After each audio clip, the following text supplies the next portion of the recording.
கர்த்தருடைய பரிசுத்த நாமத்துக்கு ஸ்தோத்திரம் உண்டாவதாக. Praise be to the holy name of the Lord. இந்த முதல் நாள் கன்வென்ஷன் கூட்டத்துக்கு வருகை தந்த யாவரையும் ஆண்டவராகிய இயேசுவின் நாமத்தில் வாழ்த்துகிறோம். We greet all of you who have attended the first evening of this convention in the name of the Lord Jesus Christ. இந்த மாலை வேளையில் நம்முடைய தியானத்துக்காக ஆதியாகமம் 50வது அதிகாரம் 24வது வசனத்தை வாசிப்போம். For our meditation this evening, shall we turn to Genesis chapter 50 and read verse 24. யோசேப்பு தன் சகோதரரை நோக்கி, நான் மரணமடைய போகிறேன், ஆனாலும் தேவன் உங்களை நிச்சயமாய் சந்தித்து நீங்கள் இந்த தேசத்தை விட்டு தாம் ஆபிரகாமுக்கும் ஈசாக்குக்கும் யாக்கோபுக்கும் ஆணையிட்டு கொடுத்திருக்கிற தேசத்துக்கு போக பண்ணுவார் என்று சொன்னதுமன்றி, said unto his brethren, I die, and God will surely visit you and bring you out of this land and to the land which he sware to Abraham, to Isaac and to Jacob. கர்த்தருடைய பரிசுத்த நாமத்துக்கு ஸ்தோத்திரம் உண்டாவதாக. Praise be to the holy name of the Lord. யோசேப்பு தன்னுடைய வாழ்க்கையின் கடைசி நேரத்தில் தன்னுடைய சகோதரர்களை பார்த்து கூறின ஒரு வார்த்தையை தான் நாம் இங்கு வாசிக்க கேட்டோம். We heard about the final words that Joseph spoke to his brethren when his life was departing from him. யோசேப்புக்கு தன்னுடைய மரணத்தை குறித்து ஒரு நிச்சயம் இருந்தது. Joseph had an assurance about his death. ஆகையினால் அந்த கானானில் தான் அடக்கம் பண்ணப்படுவேன் என்கிற ஒரு நிச்சயம் உள்ளவனாக இருந்தான். He was sure that he would be buried in Canaan. ஆகையினாலே தன்னுடைய சகோதரர்களை பார்த்து சொன்னான், கர்த்தர் நிச்சயமாய் உங்களை சந்திப்பார். Therefore he said unto his brethren, God will surely visit you. எளிமையாகவே யோசேப்பு பரிசுத்தத்தை பாதுகாத்து பரிசுத்தத்துக்காக ஜீவித்து தேவனுடைய வசனத்தினால் புடமிடப்பட்டு கர்த்தருக்கு ஏற்ற பரிசுத்தத்தை அவன் தன்னுடைய ஜீவியத்தில் பாதுகாத்து ஓட்டத்தை முடித்தவர். Joseph was a person who preserved his holiness and who lived for holiness, and he was tried according to the word of God, and he preserved his holiness as he ended his race. இப்பொழுது யோசேப்பு தன் சகோதரரை பார்த்து சொல்லுகிறான், கர்த்தர் நிச்சயமாய் உங்களை சந்திப்பார். Now Joseph tells his brothers, God will surely visit you. மனிதனுடைய வாழ்க்கையில் மனிதனுக்கு தேவனுடைய சந்திப்பு அவசியமானது. In human life, every man or woman needs a visitation from God. வாழ்க்கையில் மனிதன் பல பிரச்சனைகளை சந்திக்கக்கூடியவனாக இருக்கிறார். Man meets many problems in day-to-day life. வாழ்க்கையில் பிரச்சனைகள் வரும்போது மனிதன் பல தீர்மானங்கள் எடுக்கக்கூடியவனாய் மாறி விடுகிறார். When confronted by many problems, man is driven to make many decisions. மனிதன் கஷ்டத்தை சந்திக்கிற நேரத்தில் வாழ்க்கை எதற்கு என்று அவன் சிந்திக்கக்கூடியவனாக கூட மாறி விடுகிறார். When faced with difficulties, he even tends to think that why is this life for? ஆதியாகமம் 16வது அதிகாரத்தில் படிக்கும்போது, when we read Genesis chapter 16, ஆகார் என்கிற பெண் வாழ்க்கையில் சில கஷ்டங்களை சந்திக்க ஆரம்பித்தாள். a woman by name Hagar, she started to face certain difficulties in life. அவளுக்கு வீட்டில் நிம்மதி இல்லை. She did not have rest in her home. என்ன செய்வது என்று அவளுக்கு தெரியவில்லை. She did not know what to do. ஆகையினால் அவள் முடிவெடுத்தால் இனி இந்த வீட்டில் வாழக்கூடாது. So she decided not to live in that house anymore. என்ன செய்ய போகிறோம் என்பது தெரியாது, ஆனாலும் இந்த வீட்டில் இனி வாழ முடியாது. She did not know what to do further, but she came to that conclusion that she cannot remain in that house any longer. அவள் வீட்டை விட்டு ஓட ஆரம்பித்தாள். She started to run away from that house. அறியாமலே வாழ்க்கையில் மனிதன் பிரச்சனைகளை சந்திக்கும் போது எப்படியெல்லாமோ தீர்மானங்கள் எடுக்கிறார். Beloved ones, when man is confronted by difficulties and problems in life, he makes mysterious decisions. தாவீது வாழ்க்கையில் கஷ்டத்தை சந்திக்கும் போது, when David faced certain difficulties in life, அவன் ஒரு தீர்மானம் எடுத்தான். he made a decision. எனக்கு புறாவை போல சிறகு இருந்தால் பறந்து போய் இளைப்பாறுவேன். If I had wings of a dove, I would fly away and rest. பறந்து போகிற ஒரு வாழ்க்கை உண்டு. There is a life of flying.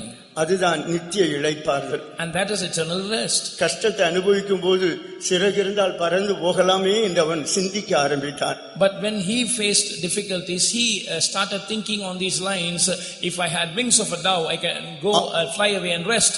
ஆகார் வாழ்க்கையில் கஷ்டத்தை சந்தித்த போது, when Hagar When Hagar faced difficulties in life, வீட்டை விட்டு அவள் புறப்பட்டாள். she left her house. இனி இந்த வீட்டில் வாழ என்னால் முடியாது. I cannot live in this house any longer. அருமையான தேவனுடைய பிள்ளையே, Beloved child of God, உன்னுடைய வாழ்க்கையில் கஷ்டங்கள் வரும்போது நீ என்ன முடிவு எடுக்கிறாய்? when you face difficulties in life, what decisions do you make? ஒருவேளை இங்கு வந்திருக்கிற நீ என்ன நிலவரத்தோடு வந்திருக்கிறாய்? Perhaps you who have come here, what state are you in? உன்னுடைய வாழ்க்கையில் நிம்மதி உண்டா? Do you have a peace in your life? உன்னுடைய வாழ்க்கையில் சந்தோஷம் உண்டா? Do you have joy in your life? உன்னுடைய வாழ்க்கையில் இளைப்பாறுதல் உண்டா? Do you have rest in your life? தேவன் உன்னோடு பேசினார். God spoke with you. நான் திரும்பவுமாக உன்னை சிருஷ்டிப்பேன். I will recreate you. ஆண்டவர் உன்னோடு பேசினார். நான் திரும்பவுமாக உன்னை சிருஷ்டிப்பேன். The Lord spoke to you saying, I will recreate you. உன்னை தேவன் சிருஷ்டிக்க தேவன் உன்னை சந்திக்க வேண்டியது அவசியமாக இருக்கிறது. For the Lord to create you again, it is essential for God to visit you. தேவனுடைய சந்திப்பு உனக்கு அவசியமாக இருக்கிறது. You need a visitation from God. ஒருவேளை இந்த கன்வென்ஷன் கர்த்தர் உன்னை சந்திக்கிற நேரமாக இருக்கலாம். Perhaps this convention is the time of visitation from God. தேவன் மனுஷனை சந்திக்கும் போது வாழ்க்கையில் ஒரு மாறுதல் உண்டாகத்தான் செய்யும். When God visits man, his life will definitely undergo a change. அன்றைக்கு ஆகார் வீட்டை விட்டு ஓடும்போது, when Hagar was running away from her house, கர்த்தருடைய தூதன் அவனை சந்தித்தார். the angel of the Lord met her. கர்த்தருடைய தூதன் அவளை சந்தித்து, ஆகாரே, சாராளின் அடிமை பெண்ணாகிய ஆகாரே, எங்கிருந்து வருகிறாய், எங்கு போகிறாய் என்று 2 கேள்விகள் கேட்டார். The angel of the Lord met her and asked her 2 questions. When camest thou and whither wilt thou go, Hagar, Sarai's maid? ஒரு கேள்விக்கு தான் ஆகாருக்கு பதில் சொல்ல முடிந்ததை ஒழிய இரண்டாவது கேள்விக்கு அவளால் பதில் சொல்ல முடியவில்லை. Hagar could answer only one of those 2 questions. She could not answer the other. என் நாச்சியாரை விட்டு நான் ஓடி போகிறேன் என்று அவள் பதில் சொன்னாள். She said, I flee from the face of my mistress Sarai. எங்கிருந்து வருகிறாய் என்று கேட்டதற்கு பதில் சொன்னாள். எங்கு போகிறாய் என்று சொன்னதற்கு பதில் சொல்ல முடியவில்லை. She answered the questions from where you come, but she could not answer the question, where are you going? அவளுடைய வாழ்க்கையில் நம்பிக்கை இல்லாத வாழ்க்கை தான் வாழ்ந்து கொண்டிருக்கிறார். Because she is living her life in a hopeless state. தேவன் சந்திப்பது ஒரு மனிதனுடைய வாழ்க்கையில் அவனுக்கு நம்பிக்கை உண்டாக்கும்படியாக. God visits a man in order to create hope in his life. இன்றைக்கு நீ பிரச்சனையோடு வந்திருக்கலாம். உன்னுடைய பிரச்சனையின் மத்தியில் கர்த்தர் உன்னை சந்திக்கிறார். You have come here with many problems, but in the midst of those problems, the Lord is visiting you. கர்த்தர் உன்னை சந்திக்கும் போது உன்னுடைய வாழ்க்கையில் ஒரு மாறுதல் உண்டாகத்தான் வேண்டும். When the Lord visits you, definitely there must be a change in your life. அன்றைக்கு யோசேப்பு தன் சகோதரரை பார்த்து சொன்னான், கர்த்தர் நிச்சயமாய் உங்களை சந்திப்பார்.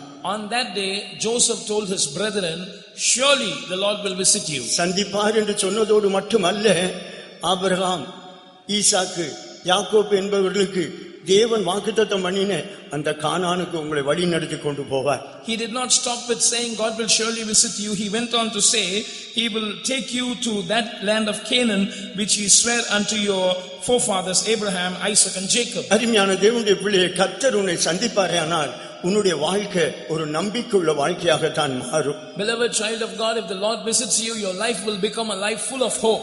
தேவன் ஒரு மனுஷனை சந்திக்கும் போது அவனுடைய வாழ்க்கையில் ஏதோ ஒன்று நடக்கிறது. அதுதான் எழுப்புதல். When God visits a man, something happens in his life and that is called revival. அந்த எழுப்புதல் உண்டாகும்படியாக தேவனுடைய வார்த்தையும் தேவனுடைய வல்லமையும் அந்த மனுஷனை சந்திக்கக்கூடியதாக இருக்கிறது. God's word and God's power visits that man in order to create that revival in his life. ஆகையினால் தான் யாத்ராகமம் 4:30-31. Exodus chapter 4 verses 30 and 31. கர்த்தர் மோசேக்கு சொல்லிய சகல வார்த்தைகளையும் ஆரோன் சொல்லி ஜனங்களின் கண்களுக்கு முன்பாக அந்த அடையாளங்களையும் செய்தான். ஜனங்கள் விசுவாசித்தார்கள். கர்த்தர் இஸ்ரவேல் புத்திரரை சந்தித்தார் என்றும் அவர்கள் படும் உபத்திரவங்களை கண்ணோக்கி பார்த்தார் என்றும் அவர்கள் கேட்டபோது தலை குனிந்து தொழுது கொண்டார்கள். அருமையானவர்களே, ஆரோன் மோசே சொன்ன வார்த்தைகள், அந்த அற்புதங்கள் நடப்பித்த போது ஜனங்கள் விசுவாசித்தார்கள். மெய்யாகவே கர்த்தர் ஜனத்தை சந்தித்தார். When Aaron spake all the words which the Lord had spoken unto Moses and did the signs in the sight of the people believed, and they believed that the Lord had visited the children of Israel. தேவன் மனுஷனை சந்திக்கும் போது தேவனுடைய வார்த்தை, தேவனுடைய வல்லமை கிரியை செய்ய ஆரம்பிக்கிறது. When God meets his people, his power and his word start working. அதுதான் மனிதனுடைய வாழ்க்கையை மாற்றக்கூடியதாக இருக்கிறது. And that is what transforms the life of a man. ஆனால் இங்கு நாம் வசனத்தில் என்ன வாசிக்கிறோம்? But what do we read in the word here? அவர்கள் தலை குனிந்து வணங்கி அவரை பணிந்து கொண்டார்கள் என்று வாசிக்கிறோம். They bowed their heads and worshipped. அருமையாவிலே அவர்கள் தலை குனிந்து வணங்கி பணிந்து கொண்டார்கள். They bowed their heads and worshipped. அதாவது தங்களை தாழ்த்தி தெய்வத்தை ஆராதிக்க அவர்கள் தங்களை ஒப்பு கொடுத்தார்கள். It is an indication of them humbling themselves and surrendering themselves to worship God. ஆகாரை கர்த்தருடைய தூதன் சந்தித்து 2 கேள்விகளை கேட்டபோது, When the angel of the Lord met Hagar and asked 2 questions, ஒன்றுக்கு தான் பதில் சொல்ல முடிந்தது. she could answer only one of those. மற்றதற்கு அவளால் பதில் சொல்ல முடியவில்லை. She had no answer for the other question. இன்னும் அவளுடைய ஜீவியம் மாற்றப்படவில்லை. Her life had not undergone a change. ஆகினால் தூதன் சொன்னான், நீ உன் நாச்சியார் அண்டைக்கு போய் அடங்கி இரு என்று சொன்னார். Therefore the angel said, you return to thy mistress and submit thyself under her hands. உன் சந்ததியை இப்படி எல்லாம் மாற்றுவேன் என்று அவளோடு பேசினார். And he spoke with her saying that I will change your generation like this. ஆகார் சொன்னாள், என்னை காண்கிறவரை நான் இவ்விடத்தில் கண்டேன் என்று சொன்னார். Hagar said, I have seen here him that seeth me. ஆண்டவருக்கு ஒரு பெயர் வைத்தார், நீர் என்னை காண்கிற தேவன். And she gave a name to the Lord saying, thou God seest me. ஆண்டவர் பார்த்து சொல்கிறார், நீர் என்னை காண்கிற தேவன். She tells the Lord, thou God seest me. ஆண்டவர் தன்னை காண்கிறார் என்கிற அறிவு இருந்ததே ஒழிய ஆண்டவருக்கு பயப்படக்கூடிய பயம் ஆகாருக்கு இல்லை. She had this understanding that God sees her, but she did not have the fear of God. ஆகினால் தான் அவள் தலைவனின் வணங்கவும் இல்லை, ஆண்டவரை பணிந்து கொள்ளவும் இல்லை. Therefore she did not bow her head, she did not worship God. தன்னை தாழ்த்தி சத்தியத்துக்கு ஒப்பு கொடுத்து தெய்வத்தை ஆராதிக்க அவளுக்கு மனம் இல்லாமல் போய்விட்டது. She was unwilling to humble herself and yield herself to the truth and to worship God. ஆகினால் அவளுடைய வாழ்க்கையில் ஒரு மாறுதல் இல்லாமல் போய்விட்டது. Therefore there was no change in her life. அருமையானவர்களே, நம்மை தேவன் சந்திக்கிற நேரம் உண்டு. Beloved ones, there is a time of visitation from God. வாழ்க்கையில் பல கஷ்டங்களை சந்திக்கும் போது ஏதேதோ முடிவு எடுக்கிறோம். When we face many problems in life, we take many decisions. அந்த முடிவு எடுத்து கிரியை செய்கிற நேரத்தில் தான் தேவனுடைய சந்திப்பு உண்டாகிறது. When we arrive at conclusions and want to work, we must have an encounter with God. இன்றைக்கு எந்த நிலவரத்தில் வந்திருந்தாலும் கர்த்தருடைய வார்த்தை இன்றைக்கு உங்களை சந்திக்கக்கூடியதாக இருக்கிறது. No matter with what state of life you have come here, the word of God is visiting you today. தேவனுடைய சந்திப்பு திரும்பமாக உங்களுக்குள் உண்டாகும் போது, when you have once again the visitation of God, தேவன் திரும்பமாக உங்களை சிருஷ்டிப்பேன் என்று சொன்ன வார்த்தையின்படியே உங்களை சிருஷ்டிப்பார். He will recreate you as he spoke to you that he will recreate you. உன்னை தேவன் சிருஷ்டித்ததை மற்ற ஜனங்கள் காண வேண்டும். And others must be able to see that the Lord has recreated you. உன்னை தேவன் சந்தித்ததை மற்றவர்கள் விளங்கிக் கொள்ள வேண்டும். Others must understand that God has visited you. ஏதோ அந்த மனுஷனுடைய வாழ்க்கையில் நடந்திருக்கிறது. Something has happened in this person's life. ஏதோ தேவனுடைய சந்திப்பு அவனுக்கு உண்டாயிருக்கிறது. He has had a visitation from God. ஏதோ தேவன் அவனுக்கு ஏதோ ஒரு வேலையை செய்திருக்கிறார். God has done some work in him.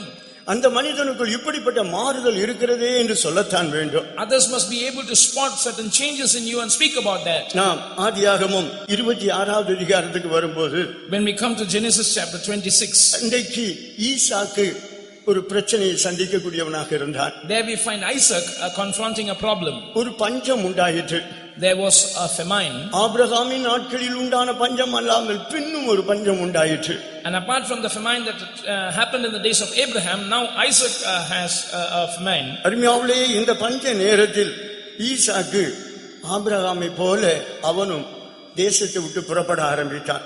And like Abraham, Isaac also departed from his homeland when he faced that famine. அங்கு கர்த்தருடைய வசனத்தில் படிக்கிறோம், பெலிஸ்தருடைய ராஜாவாகிய அபிமெலேக்கின் இடத்தில் கேராருக்கு அவன் போனான் என்று வாசிக்கிறோம். And we read in the word of God that he went to the king of the Philistines, who was Abimelech, to a place called Gerar. அந்த நேரத்தில் தான் தேவனுடைய சந்திப்பு ஈசாக்குக்கு உண்டாயிற்று.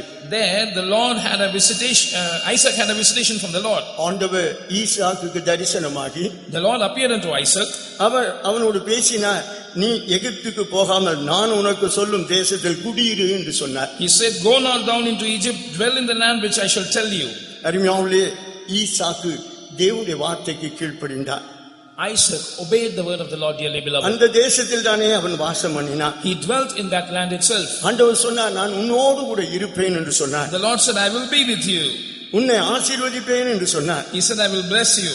உனக்கு உன் சந்ததி யாவுக்கும் இந்த தேசத்தை கொடுப்பேன் என்று சொன்னார். And he said, I will give this land to you and to your seed.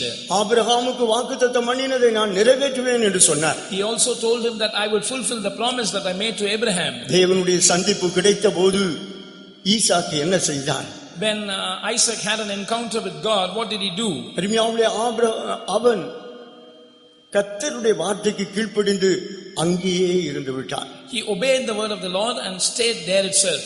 அருமையானவர்களே, அவனுக்குள் இருந்த கீழ்ப்படிதல், the obedience that was in him, dearly beloved, தேவனுடைய ஆசீர்வாதத்தை பெற்றுக்கொள்வதற்கு ஏது உள்ளவனாய் மாற்றிற்று.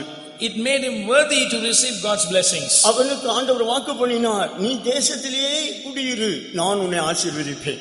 The Lord told him, sojourn in this land and I will bless you. அதுபோல கர்த்தர் ஈசாக்கை ஆசீர்வதித்தார். And as per his word, the Lord blessed Isaac. அங்கு 12வது வசனத்தில் படிக்கிறோம், அந்த தேசத்தில் அவன் விதை விதைத்தான், கர்த்தர் அதை ஆசீர்வதித்தார், 100 மடங்கு பலன் கொண்டான் என்று வாசிக்கிறோம். We read in verse 12 that Isaac sowed in that land and received in that same year 100-fold because the Lord blessed him. அருமையானவர்களே, அந்த தேசத்தில் உள்ள ஜனங்கள் பொறாமைப்பட ஆரம்பித்தார்கள். The people of that land started envying Isaac. அந்த அளவுக்கு கர்த்தருடைய ஆசீர்வாதம் அவனுக்கு உண்டாயிற்று. To such an extent the Lord's blessing was upon him. இப்படி ஈசாக்கு கர்த்தரால் ஆசீர்வதிக்கப்பட்டான். Now Isaac was blessed by the Lord. அடுத்து பெலிஸ்தர்கள் ஆபிரகாம் மரித்த பிற்பாடு அவன் தோண்டின துறவுகளை தூர்த்து போட்டார்கள் என்று வேதம் சொல்லுகிறது. We find that the wells which Abraham had digged after his death, the Philistines stopped them and filled them with earth. அப்பொழுது அந்த ஈசாக்கு திரும்பமாக அந்த இடத்தில் அவன் துறவு தோண்ட ஆரம்பித்தான். And Isaac digged again the wells of water. அப்படி ஈசாக்கு துறவு தோண்டின போது அங்கு சுரக்கும் நீரூற்றை கண்டான் என்று வாசிக்கிறோம். When Isaac's servants digged in the valley, they found a well of springing water. அப்பொழுது அந்த கேராரூர் மேய்ப்பர்கள் இந்த தண்ணீர் எங்களுடையது என்று அவனோடு வாக்குவாதம் பண்ணினார். The herdmen of Gerar did strive with Isaac's herdmen, saying, the water is ours. அவர்கள் வாக்குவாதம் பண்ணினார்கள். ஆகினால் அந்த துறவுக்கு அவன் பெயர் வைத்தான், ஏசேக் என்று பெயர் வைத்தான். He called the name of that well Esek because they strove with him. அருமையானவர்களே, அவர்கள் வாக்குவாதம் பண்ணினார்கள், ஆனால் ஈசாக்கு வாக்குவாதம் பண்ணவில்லை. They strove contented with Isaac, but Isaac did not do that. அந்த துறவுக்கு அவன் ஏசேக் என்று பெயர் வைத்தாலும் அவன் வாக்குவாதம் பண்ணினது நிமித்தம் அதை விட்டு விட்டு இன்னொரு இடத்துக்கு போய் துறவு தோண்டினான். Though he named it Esek, because they strove with him, he left that well and he went to another place and digged a well. அங்கு துறவு தோண்டினார்கள், அதை குறித்து அவர்கள் வாக்குவாதம் பண்ணினார்கள். And the herdmen of Gerar also contented with Isaac for that. அதற்கு சித்னா என்று பெயர் வைத்தார். And he called it Sitna. இப்பொழுது இங்கும் வாக்குவாதம் பண்ணுகிறார்கள். They contended for this also. ஆனால் ஈசாக்கு வாக்குவாதம் பண்ணவே இல்லை. Isaac did not strive with them. அருமையானவர்களே, ஈசாக்கு வாக்குவாதம் பண்ணவே இல்லை. Isaac never had a debate with them. அந்த இடத்தை விட்டு அவன் புறப்பட்டு போனான். He left that place also. இன்னொரு இடத்தில் துறவு தோண்டினான். He digged a well in the third place. அப்பொழுது கர்த்தரே இடம் உண்டாக்கினார், பலுகுகிறதற்கு இடம் உண்டாக்கினார் என்று அவன் விளங்கிக் கொண்டான். And he understood the Lord had made room for him to be fruitful in the land. அன்றைக்கு அவன் பெயர்செபாவுக்கு போனான் என்று வேதத்தில் படிக்கிறோம். We find that on that day he went to Beersheba. Beersheba என்று சொல்லுகிறது ஒரு உடன்படிக்கை, ஆணை என்கிற ஒரு அனுபவத்தை காட்டுகிறது. Beersheba is a place of covenant. அருமையானவர்களே, அவன் பெயர்செபாவுக்கு போனான். Beloved ones, he went to Beersheba. கர்த்தர் அவனுக்கு தரிசனம் அளித்தார். The Lord appeared to him there. நான் ஆபிரகாமின் நிமித்தம் உன்னை ஆசீர்வதிக்கவே ஆசீர்வதிப்பேன் என்று சொன்னார். Because of Abraham, I will surely bless you. என்னுடைய அவர் சொன்னார், தரிசனமாக நான் உன் தகப்பனாகிய ஆபிரகாமின் தேவன். The Lord appeared unto Isaac the same night and said, I am the God of Abraham thy father. பயப்படாதே, நான் உன்னோடு இருந்து என் ஊழியக்காரனாகிய ஆபிரகாமின் நிமித்தம் உன்னை ஆசீர்வதித்து உன் சந்ததியை பெருக பண்ணுவேன். Fear not, for I am with thee and will bless thee and multiply thy seed for my servant Abraham's sake. அருமையானவர்களே, ஈசாக்குடைய வாழ்க்கையில் கர்த்தருடைய வார்த்தைக்கு கீழ்ப்படிகிற அனுபவம் இருந்தது. In Isaac's life, he had this experience of obeying the word of the Lord. வாக்குவாதம் பண்ணுகிற சுபாவம் அவனுக்கு இல்லாமல் இருந்தது. He did not have the nature of entering into arguments. நம்முடைய இயேசு வாக்குவாதம் பண்ணுகிறவர் அல்ல. Jesus is not one who argues. அருமையானவர்களே, இப்பொழுது ஈசாக்கை வெறுத்து தள்ளினவர்கள், Those who hated Isaac, அந்த ஈசாக்கே நீ எங்களோடு இருக்க வேண்டாம், எங்களை விட்டு போய்விடு என்று அவனை துரத்தினவர்கள், those who drove away Isaac saying, you need not dwell with us, depart from us. இப்பொழுது அவனை தேடி வந்ததாக கர்த்தருடைய வசனத்தில் படிக்கிறோம். We read in this word of God that now the same people have come searching after Isaac. ஆகையினாலே அங்கு அவர்கள் வந்து ஈசாக்கை பார்த்து சொன்ன ஒரு வார்த்தை, They came to the place where Isaac was and they said unto Isaac, ஈசாக்கு சொன்னான், நீங்கள் தான் என்னை துரத்தி விட்டீர்கள், இப்பொழுது ஏன் என்னிடத்தில் வந்திருக்கிறீர்கள் என்று கேட்டார். Isaac says unto them, wherefore come ye to me, seeing that ye hate me and have sent me away from you? அங்கு 28வது வசனத்தில் நாம் என்ன வாசிக்கிறோம்? What do we read in verse 28? கர்த்தர் நிச்சயமாய் கர்த்தர் உன்னோடு கூட இருக்கிறார் என்பதை நாங்கள் கண்டோம். We saw certainly that the Lord was with thee. கர்த்தர் நிச்சயமாய் உம்மோடு கூட இருக்கிறார் என்பதை நாங்கள் கண்டோம். We saw certainly that the Lord was with thee. தேவனுடைய சந்திப்பு உனக்கு உண்டானது உண்மையானால், If it is true that you have a visitation from God, உன்னை காண்கிற மனுஷர்கள் உன்னிடத்தில் காண்கிறது என்ன? those who see you, what will they see in you? அருமையான தேவனுடைய பிள்ளையே, நீ தேவனால் சந்திக்கப்பட்ட மனுஷன்தான், ஆனால் மனுஷர் உன்னிடத்தில் காண்கிறது என்ன? Beloved child of God, it is true that you are a person who has had an encounter with God, but what do other people see in you? ஈசாக்கிடத்தில் வந்தவர்கள் சொன்னார், வெறுத்தவர்கள் ஈசாக்கை தேடி வந்தார்கள்.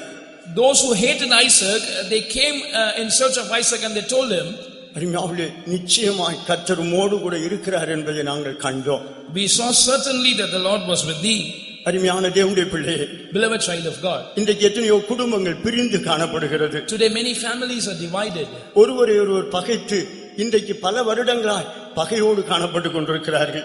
They hate each other and they are remaining with that hatred for years together. பெந்தெகோஸ்திலே தான் கல்யாணம் கட்டுவேன் என்று பிடிவாதமாக இருந்து கேட்டினால் ஒரு மாசத்திலேயே இப்படி ஆகிவிட்டது. They were very stubborn about getting married in a Pentecostal family. The marriage took place all right, but in a month's time they were divided. இப்படி கலங்குகிறவர்கள் பலர் உண்டு. There are many people who are troubled like this. அருமையான தேவனுடைய பிள்ளையை, பகைத்தவர்கள் ஈசாக்கை தேடி வந்தார்கள். Those who hated Isaac came in search of him. உன்னுடைய குடும்பத்தில் பிரிவினைக்கு காரணம் என்ன? What is the reason for division in your family? நாம் ஆதியாகமத்தில் படிக்கும்போது, When we read in the book of Genesis, அருமையானவர்களே, ஆபிரகாம் மந்தை மேய்ப்பருக்கும் லோத்துடைய மந்தை மேய்ப்பருக்கும் வாக்குவாதம் உண்டாயிற்று என்று வாசிக்கிறோம். we find that there was a contention between Abraham's shepherds and Lot's herdmen. இரண்டு பேரும் சகோதரர்கள் தான். Both were brothers. ரெண்டு பேருடைய மேய்ப்பருக்கும் இப்பொழுது வாக்குவாதம் உண்டாகி Now கொண்டிருக்கிறது. there is a strife between Abraham's herdmen and Lot's herdmen. ஒருத்தர் வாக்குவாதம் பண்ணினார் என்றல்ல, ரெண்டு பகுதியிலும் வாக்குவாதம் நடந்து கொண்டிருக்கிறது. The word of God did not say that one party entered into a strife, both were striving. அதை சரியா டீல் பண்ணாததுனால ரெண்டு பேரும் பிரிய வேண்டியதாகிவிட்டது. Because the matter was not properly dealt with, both were separated. உன் குடும்பம் பிரிய காரணம் என்ன? What is the reason for the separation in your family? ரெண்டு பேரும் வாக்குவாதம் பண்ணுகிறீர்கள். Both of you strove. வாக்குவாதம் உண்டாகிற இடத்தில் பிரிவுதான் உண்டாகிறது. Wherever there is a strife and an argument, there is a separation. தேவனுடைய சந்திப்பை அனுபவித்த ஈசாக்கு வாக்குவாதம் பண்ணவில்லை. Isaac, who had an encounter with God, did not enter into such a strife or contention. அருமையானவர்களே, அவன் வாக்குவாதம் பண்ணவே இல்லை. He never contended. நம்முடைய இயேசு வாக்குவாதம் பண்ண மாட்டார். Jesus also will not argue. ஆகினால் தான் மத்தேயு 12வது அதிகாரம் 19வது வசனத்தை படிக்கும்போது, That is why we read in Matthew's Gospel chapter 12 and verse 19. அவர் வாக்குவாதம் பண்ணவும் மாட்டார், கூக்குரலிடவும் மாட்டார், அவருடைய சத்தத்தை வீதியில் கேட்பதும் இல்லை. We read there, he shall not strive nor cry, neither shall any man hear his voice in the streets. இன்றைக்கு பெந்தேகோஸ்தே குடும்பங்கள் எத்தனையோ குடும்பத்தில் போடுகிற சண்டை வெளியே மற்றவர்கள் வித்தியாசமான விதத்தில் கேட்கக்கூடிய விதத்தில் இருக்கிறது. Today we find that in many Pentecostal family, the quarrels that they are involved in, people are hearing it as a strange voice. அருமையான தேவனுடைய பிள்ளையே, வாக்குவாதம் பண்ணுகிற சுபாவம் இருக்கக்கூடாது. Therefore, beloved child of God, you must have this habit of striving. அவர்களுக்கு ஏதோ தெரிந்தது என்று எண்ணிதான் வாக்குவாதம் பண்ணுகிறார்கள். They are entering into arguments thinking that they know something after all. சில வாக்குவாதங்கள் வெளியே போய் யார்கிட்டயும் வாக்குவாதம் பண்ண மாட்டார்கள். Some will not go and argue with the outsiders. உள்ளே தங்க கூட இருக்கிறவங்க கிட்டே வாக்குவாதம் பண்ணிக்கொள்வார்கள். They will keep arguing with those who are with them. இவர்கள் எல்லாரும் ஒரே சிந்தை உடையவர்கள் தான், ஆனால் அவர்களுக்குள்ளும் வாக்குவாதம் உண்டு. All these were like-minded people, but there was a contention amongst them. இயேசு சில சத்தியங்களை சொல்லிக் கொடுத்த போது, When Jesus taught certain truths, யோவான் எழுதின சுவிசேஷம் 6வது அதிகாரம் 52வது வசனத்தில் நாம் வாசிக்கும் போது, when we read John's Gospel chapter 6 and verse 52, அன்றைக்கு இயேசு அங்க அவர்களை பார்த்து சில சத்தியங்களை சொல்லிக் கொடுத்த போது அந்த சத்தியத்தை அவர்களால் ஏற்றுக்கொள்ள முடியவில்லை. when Jesus was speaking certain truths to them, they could not accept it. ஆகினால் அவர்கள் தங்களுக்குள்ளேயே வாக்குவாதம் பண்ணி கொண்டார்கள். The Jews therefore strove among themselves. என்ன இந்த மனுஷன் இப்படி எல்லாம் பேசுறாரு? What, this man is speaking all this? அருமையான தேவனுடைய பிள்ளையே, Beloved child of நீ God, பிரசங்கத்தை கேட்கும்போது எத்தனை நாள் உன்னுடைய இருதயத்தில் இந்த வார்த்தை வந்திருக்கிறது? when you hear the messages from God, how many days did this word proceed from your heart? என்ன இந்த மனுஷன் இப்படி எல்லாம் பேசுகிறார்? What, this preacher is speaking like this? அவர்கள் தங்களுக்குள்ளேயே வாக்குவாதம் பண்ணினார்கள். They strove among themselves or within themselves. அவர்கள் தங்களுக்குள்ளேயே வாக்குவாதம் பண்ணினார்கள். They strove within themselves. அந்த வசனத்தை வாசி. அப்பொழுது யூதர்கள் இவன் தன்னுடைய மாம்சத்தை எப்படி நமக்கு புசிக்க கொடுப்பான் என்று தங்களுக்குள்ளே வாக்குவாதம் பண்ணினார்கள். தங்களுக்குள்ளேயே வாக்குவாதம் பண்ணினார்கள். They strove among themselves. அருமையானவர்களே, இன்றைக்கு எத்தனையோ பேர் தங்களுக்குள்ளேயே வாக்குவாதம் பண்ணிக் கொள்கிறார்கள். Beloved ones, today many are striving within themselves. நீ ஏதோ உனக்கு தெரிந்தது போல நினைத்து, என்ன இவர் இப்படி பேசுகிறார், அப்படி பேசுகிறார், இது எப்படி இப்படி எப்படி கொடுக்க முடியும், இப்படி எல்லாம் வாக்குவாதம் நடக்கிறது. They think that they know something and they are arguing, entering into debate, saying, what, this person is speaking like this, how can this happen? இந்த வாக்குவாதம் பண்ணுகிற சுபாவம் உனக்குள் இருப்பதின் காரணம் என்ன? What is the reason for this habit of striving or arguing to remain in you? வருஷங்கள் பல ஆயிருக்கலாம், ஆனால் ஆவிக்குரிய வளர்ச்சி உனக்கு இல்லை. You might have many years of experience, but you don't have spiritual growth. உனக்கு வருஷங்கள் பல ஆயிருக்கலாம், ஆனால் ஆவிக்குரிய வளர்ச்சி இல்லை. You might have many years of experience, but you don't have spiritual growth. அருமையான தேவனுடைய பிள்ளையே, கர்த்தர் உன்னை சந்தித்தது உண்டானால் உன்னை ஜீவியத்தில் உண்டான மாறுதல் என்ன? Beloved ones, if it is true that the Lord has visited you, what is the change that you see in your உன்னை life? காண்கிற மனுஷர் உன்னிடத்தில் என்னத்தை காண்கிறார்கள்? What do the people who see you see in your life? மெய்யாகவே கர்த்தர் உன்னோடு கூட இருக்கிறார் என்பதை கண்டோம். Truly we saw that the Lord was with you. வெறுத்தவர்கள் சொன்ன சாட்சி. This is the testimony given by the haters of Isaac. ஒருவேளை இதுவரையிலும் வாக்குவாதம் பண்ணுகிற சுபாவம் தப்பு என்பதை நீ உணராமல் இருந்தால், Perhaps if you have not realized that this habit of arguing is wrong, இன்றைக்கு கர்த்தருடைய வார்த்தை உன்னை சந்திக்கிறது. today the word of God meets you. உனக்குள் இருக்கிற இந்த வாக்குவாதம் பண்ணுகிற சுபாவத்தை தலை வணங்கி ஆண்டவரை தொழுது கொண்டு அறிக்கை செய்து விட்டு விடுவாயாக.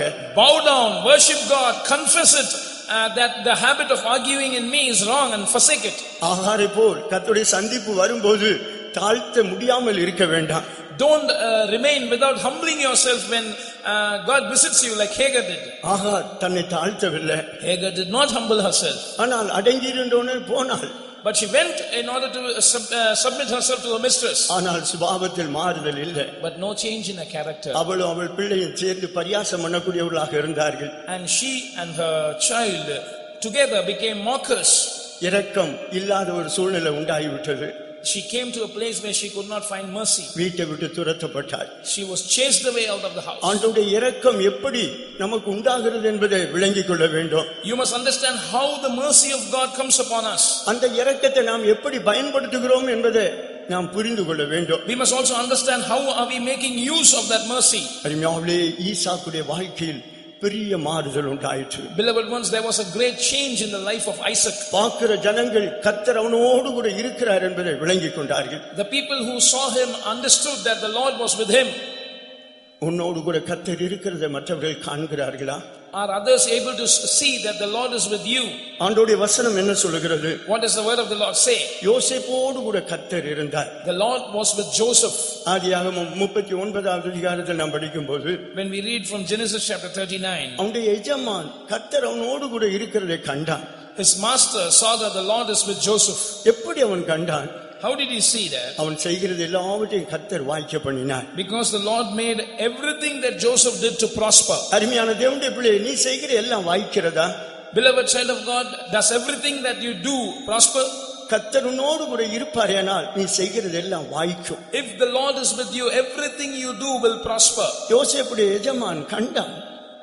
The master of Joseph saw that. அவன் செய்கிறதெல்லாம் கர்த்தர் வாய்க்க பண்ணுகிறார். He saw that the Lord is making everything he does to prosper. கர்த்தர் அவனோடு கூட இருக்கிறார். The Lord is with Joseph. உன்னோடு கூட கர்த்தர் இருந்தால் நீ செய்கிறதெல்லாம் வாய்க்கும். If the Lord is with you, everything you do shall prosper. இன்றைக்கு உன்னுடைய தொழிலில் பல நஷ்டங்களையும் கஷ்டங்களையும் சந்தித்து தான் இங்கு வந்திருக்கிறாயா? Today you have you come here having met many difficulties and losses in your business? நீ செய்கிறதெல்லாம் உனக்கு வாய்க்கக்கூடியதாக இருக்கிறதா? Or does everything you do prosper? யோசேப்பு செய்கிறது எல்லாவற்றையும் கர்த்தர் வாய்க்க பண்ணினார். The Lord made everything that Joseph did to prosper. இன்றைக்கு உன்னுடைய வாழ்க்கையில் அதெல்லாம் நடந்து கொண்டிருக்கிறதா? Today is this happening in your life? அருமையான தேவனுடைய பிள்ளையே, நீ உன்னை தாழ்த்த வேண்டும். Beloved child of God, you must humble yourself. உனக்குள் வாக்குவாதம் பண்ணுகிற சுபாவம் இருக்கவே கூடாது. You must not have the spirit of arguing or entering into strifes. வாக்குவாதம் பண்ணுகிற சுபாவம் இருந்தால் நீ இருளில் தான் நடந்து கொண்டிருக்கிறாய். If you have that habit of arguing, you are still walking in the darkness. ஆகினால் நமக்குள்ள வாக்குவாதம் இருக்கவே கூடாது. So we must not have strivings amongst us. ஆகினால் பகலில் நடக்கிறவர்கள் போல சீராய் நடக்க வேண்டும். So we must walk uprightly as those who walk in the day. ரோமர் 13:13 வாசிக்கும் போது, when we read in Romans chapter 13 and verse 13, கழியாட்டும் வெறியும் வேசித்தனமும் காமவிகாரமும் வாக்குவாதமும் பொறாமையும் உள்ளவர்களாய் நடவாமல் பகலிலே நடக்கிறவர்கள் போல சீராய் நடக்க கடவோம்.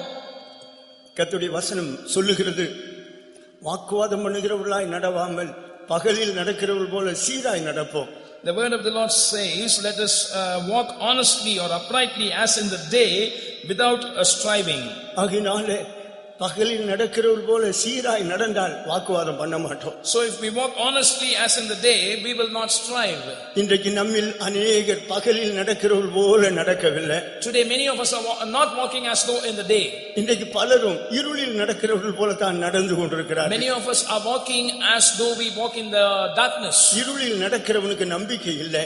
Those who walk in the darkness, they don't have any hope. இருளில் நடக்கிறவன் தான் போகிற இடம் இன்னதென்று அறியாதிருக்கிறான் என்று ஆண்டவருடைய வசனம் சொல்லுகிறது. The word of God says that he that walketh in darkness does not know where he goes.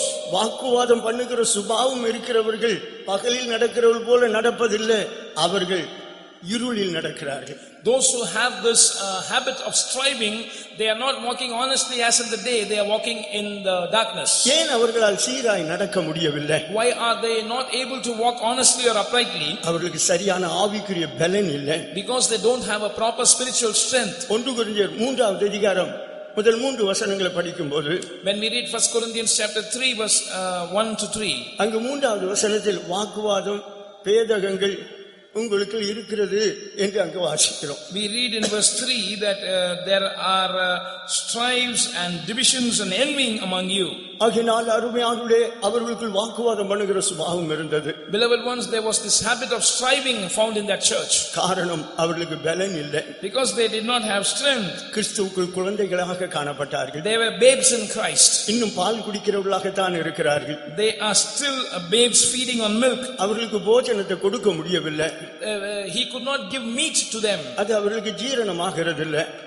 They could not digest it. ஏனென்றால் குழந்தையாய்த்தான் இருக்கிறார். Because they are still children. அருமையானவர்களே, நமக்கு ஆவிக்குரிய வளர்ச்சி தேவை. Beloved ones, we need spiritual growth. வருஷங்கள் பல ஆகலாம், ஆனால் ஆவிக்குரிய வளர்ச்சி இல்லாவிட்டால் வாக்குவாதம் பண்ணுகிற சுபாவம் நமக்குள் இருக்கும். We might be growing in our experience in the amount of years, but if we don't have spiritual growth, we will be spiritually babes. We will be striving. தேவனுடைய சபையை குறித்து பரிசுத்த பவுல் என்ன சொல்கிறார்? What does St. Paul say about the church of God? 1 கொரிந்தியர் 11வது அதிகாரம் 16வது வசனத்தை படிக்கும்போது, when we read 1 Corinthians chapter 11 and verse 16, ஒருவன் வாக்குவாதம் பண்ண மனதாய் இருந்தால் எங்களுக்கும் தேவனுடைய சபைக்கும் அப்படிப்பட்ட வழக்கம் இல்லை என்று அறிய கடவன்.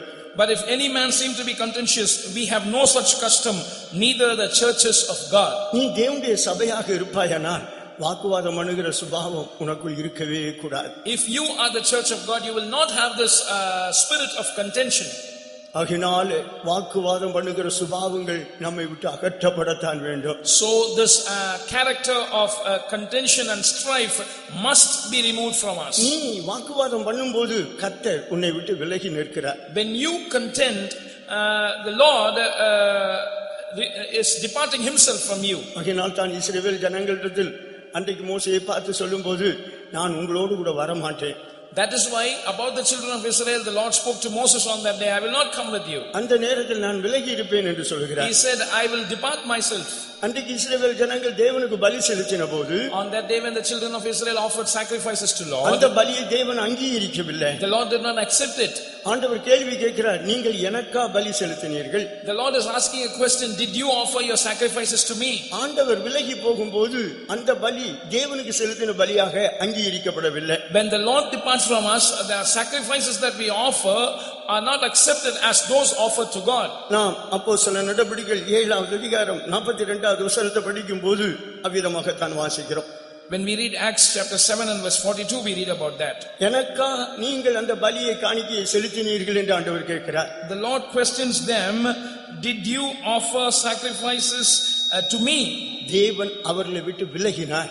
The Lord departed from them. அருமையான தேவனுடைய பிள்ளையே, கர்த்தர் உன்னுடைய வாழ்க்கையில் உன்னை விட்டு விலக கூடாது. Beloved child of God, the Lord must not depart from you in your life. அநேகருக்கு கர்த்தர் தங்களை விட்டு விலகி போகிறதை அறிய முடியவில்லை. Many are not able to perceive that the Lord is departing from them. Samson கர்த்தர் தன்னை விட்டு விலகினதை அறியாமல் முன்போல உதறி போட்டு எழும்பினான் என்று வேதம் சொல்லுகிறது. Samson, as usual, tried to get up, not realizing that the Lord had departed from him. அவனை விட்டு தேவன் விலகி விட்டார். But the Lord had already departed from him. ஆனால் அது அவனுக்கு தெரியவில்லை. But he did not realize that. இன்றைக்கு பலருக்கும் இது விளங்காத ஒரு காரியமாக தான் இருக்கிறது. Today this is something many are not able to perceive. ஈசாக்கோடு கர்த்தர் இருக்கிறதை நாங்கள் கண்டோம். We saw that the Lord is with Isaac. நிச்சயமாய் கர்த்தர் உன்னோடு கூட இருக்கிறதை நாங்கள் கண்டோம். Surely we saw that the Lord was with you. இது அவனை வெறுத்தவர்கள் பகைத்தவர்கள் சொல்லுகிற வார்த்தை. This is the word which the haters of Isaac told him. ஆகினால் அவனோடு ஐக்கியப்படும்படியாக இப்பொழுது தேடி வந்தார்கள். Now they came to be joined with Isaac once again. நாம் ஒரு கடைசி காலத்தில் வந்திருக்கிறோம். We have come to the last days. நமக்கு ஒரு சரியான ஐக்கியம் தேவை. We need a proper fellowship. பகை நம்மை விட்டு நீங்க வேண்டியது அவசியமாக இருக்கிறது. Hatred must be removed from us. அருமையான தேவனுடைய பிள்ளையே, உனக்குள் இருக்கிற இந்த வாக்குவாதம் பண்ணுகிற சுபாவத்திலிருந்து நீ விடுதலை பெற்றுக் கொள்வாயாக. Beloved child of God, be delivered from this spirit of contention that is in you. கர்த்தர் உனக்கு விடுதலை கொடுக்க வல்லவர். The Lord is able to deliver you. கர்த்தருடைய சந்திப்பு உனக்கு ஒரு விடுதலை உண்டாக்கும். The encounter from God will create a deliverance in you. நிச்சயமாகவே கர்த்தர் உங்களை சந்திப்பார். Surely the Lord will visit you. இந்த எகிப்திலிருந்து கர்த்தர் உங்களை விடுதலை ஆக்குவார். The Lord will deliver you from this Egypt. வாக்குத்தத்தம் பண்ணின கானானுக்கு கொண்டு போவார். He will take you to the promised land Canaan. அருமையான தேவனுடைய பிள்ளையே, விடுதலை நிச்சயம். Beloved child of God, deliverance is sure. இன்றைக்கு இந்த வார்த்தையின் மூலம் கர்த்தர் உன்னை சந்திப்பது உண்மையானால் இந்த சுபாவத்தில் கர்த்தர் உனக்கு விடுதலை தருவது நிச்சயம். If it is true that the Lord is visiting you through these words today, the Lord is sure to give you deliverance from that character. நாம் விடுதலையை பெற்றுக்கொள்ளத்தான் வேண்டும். We must be delivered. நம்மை காண்கிறவர்கள் நம்மோடு கர்த்தர் இருக்கிறதை காண வேண்டும். Those who see us must see that the Lord is with us. கர்த்தர் நம்மோடு கூட இருப்பாரேனால் அதை போல பலன் வேறு ஒன்றுமே இல்லை. If the Lord is with us, there is no such strength. கர்த்தர் விலகின போது சிம்சோன் பலட்சியப்பட்டு போனான். When the Lord departed from Samson, he became weak. அருமையானவர்களே, கர்த்தர் விலகின போது சிம்சோன் பலட்சியப்பட்டு போனான். When the Lord departed from Samson, dearly beloved, he became weak. அருமையான தேவனுடைய பிள்ளையே, வாழ்க்கையில் எந்தெந்த சூழ்நிலையில் எப்படிப்பட்ட கஷ்டத்தோடு நாம் வந்திருக்கிறோமோ கர்த்தர் நம்மை சந்தித்து நம்மை ஆசீர்வதிக்கிற தேவன். Beloved, no matter in what state of life we have come here, the Lord is one who visits us and blesses us. அவர் உனக்கு சந்தோஷத்தையும் சமாதானத்தையும் கொடுக்கிற கர்த்தர். He is the Lord who gives you a peace and joy. உடைந்த வாழ்க்கையை ஒன்றாக்குகிற கர்த்தர். He is the Lord who unites the broken lives. பிரிவினை அகற்றி ஐக்கியத்தை உண்டாக்குகிற கர்த்தர். He is the Lord who removes divisions and creates unity. பகையை மாற்றி சந்தோஷத்தை உருவாக்குகிற கர்த்தர். He is the Lord who changes enmity and creates joy. ஆகினால் நம்மை காண்கிறவர்கள் கர்த்தர் நம்மோடு கூட இருப்பதை காணட்டும். So let those who see us see that the Lord is with us. கர்த்தர் என்ன சொன்னாலும் கீழ்ப்படிவேன் என்கிற ஒரு தீர்மானம் நமக்குள் உண்டாகட்டும். May we have a decision that I will obey whatever the Lord tells me. ஈசாக்கு பிரச்சனையின் மத்தியில் தான் கர்த்தர் அவனை சந்தித்தார். When Isaac was in the midst of a problem only, the Lord met him. அவனை சொன்னார், நீ எகிப்துக்கு போகாதே, இங்கே இரு என்று The சொன்னார். Lord told him, don't go down to Egypt, remain here. ஏன்? பஞ்சத்தில் அவனை அழிக்கும்படியாகவா? Why? Was it to destroy him in the famine? அந்த பஞ்சத்தில் அவனை கொன்று போடும்படியாகவா? To kill him in the famine, was it? இல்ல, அவனுடைய விசுவாசத்தை பலப்படுத்தும்படியாக. No, to strengthen his faith. அருமையான தேவனுடைய பிள்ளையே, கர்த்தர் நீ கீழ்ப்படிவாயினால் உன்னுடைய விசுவாசத்தை கட்டி எழுப்புவார். Beloved child of God, if you obey, the Lord will build up your faith. அந்த விசுவாசம் தான் ஆசீர்வாதத்தை சுதந்தரிப்பதற்கு ஏதுவாக இருக்கும். And that faith will enable you to inherit the blessings. ஒருபோதும் உனக்கு தீமை செய்கிற கர்த்தர் அல்ல. The Lord is never the one who will do evil to you. கர்த்தர் ஒரு நாள் உனக்கு தீமை செய்யவே மாட்டார். The Lord will not do evil to you any day. இன்றைக்கு நீ ஏன் உன்னுடைய கஷ்டத்தில் பலவிதத்தில் அங்கலாய்த்துக் கொண்டிருக்க வேண்டும்? Today, why are you troubled in many ways amongst your problems? ஏன் என்னுடைய வாழ்க்கையில் இப்படி நடக்க வேண்டும் என்று ஏன் நீ கேள்வி கேட்டுக் கொண்டிருக்கிறாய்? Why are you questioning that? Why is this happening in my life? அருமையான தேவனுடைய பிள்ளையே, கர்த்தர் உன்னோடு கூட இருக்கிறார். Beloved child of God, the Lord is with you. அதை மற்றவர்கள் காணட்டும். Let others see that. ஆகினால் உன்னுடைய சுபாவத்தில் ஒரு மாறுதல் உண்டாகத்தான் வேண்டும். For that, there must be a change in your character. உன்னுடைய சுபாவம் கட்டி எழுப்பப்படத்தான் வேண்டும். Your character must be built up. பெந்தெகோஸ்தையில் பல வருடங்கள் இருப்பது மேன்மை அல்ல, சுபாவங்கள் மாற்றப்பட வேண்டும். It is not a great thing to remain in Pentecostal fellowship for many number of years, but it is important that your character be changed. சுபாவம் கட்டி எழுப்பப்பட்டால் தான் நம்பிக்கையை சுதந்தரித்துக் கொள்ள முடியும். Only if your character is built up, you can inherit your hope. ஆகினால் தான் ஒரு மனுஷன் தேவனுடைய சித்தத்தை செய்தாலும் வாக்குத்தத்தத்தை பெறுவதற்கு பொறுமை அவசியம் என்று எபிரேயரில் வாசிக்கிறோம். That is why we read in the epistle to the Hebrews that even though a man does the will of God, for him to inherit the promise, he needs patience. இந்த பொறுமையை உருவாக்க முடியாது, தேவன் பல பாதைகளை கொண்டு போகிறார். In order to create this patience, the Lord leads us through many paths. 115வது சங்கீதத்தில் கர்த்தர் யோசேப்புக்கு சொன்ன வார்த்தை நிறைவேறும் வரையிலும் அது அவனை புடமிட்டது என்று வாசிக்கிறோமே. We read in Psalm that the word of the Lord tried Joseph till what he promised was fulfilled in him. அருமையானவர்களே, கர்த்தருடைய வார்த்தை நிறைவேறும் வரையிலும் அது அவனை புடமிட்டது என்று அங்கு வசனம் சொல்லுகிறது. We read in the word of God that the word of God tried Joseph till what he spoke was fulfilled in his life. அவனுக்குள் என்ன புடமிடப்பட்டது? What did he try? அவனுடைய சுபாவம் புடமிடப்பட்டது. His character was tried. நல்ல பரிசுத்தவான் தான். He was a saint, good saint. ஆனாலும் பொறுமை இல்லை. But he did not have patience. அருமையானவர்களே, அவனுக்குள் அந்த பொறுமையை உருவாக்கும்படியாக சில பாடுகள். So God permitted certain sufferings in order to create that patience in him. இதுவரையில் கர்த்தரை நம்பி ஜீவித்த மனிதன் Till now he was a man who trusted in the Lord. ஒரு நாள் தன்னுடைய கஷ்டத்தை மனுஷரிடத்தில் சொல்ல ஆரம்பித்து விட்டான். One day he started speaking about his difficulties to man. அவன் என்றைக்கு தன்னுடைய கஷ்டத்தை மனுஷரிடத்தில் சொல்ல ஆரம்பித்தானோ கஷ்டங்கள் அவனுக்கு அதிகரிக்க ஆரம்பித்தது. On the day that he started speaking about his difficulties to man, sharing his sufferings with man, his problems started to increase. ஆதியாகமம் 40வது அதிகாரத்தில் சிறைச்சாலையில் 2 பேர் சொப்பனம் கண்டு கலங்கி கொண்டிருந்த போது அவருடைய சொப்பனத்துக்கு அர்த்தத்தை சொல்லி அதெல்லாம் நிறைவேறக்கூடியதாக இருந்தது. In Genesis 40 we see two fellow prisoners had dreams on the same night and Joseph interpreted those dreams and it happened likewise in their lives. அப்பொழுது பானபாத்திரக்காரனுக்கு சொல்லுகிற பதில் நல்லதாக இருந்தது. அவனை பார்த்து சொன்னான், நீ வாழ்வடைந்திருக்கும் போது என்னையும் நினைத்துக் கொள்ள வேண்டும். இந்த சிறைச்சாலைக்கு வரக்கூடிய விதத்தில் நான் எந்த தப்பும் பண்ணவில்லை. அங்கு ஆதியாகமம் 40, 14, 15 வசனத்தில் நாம் இதை குறித்து வாசிக்கிறோம்.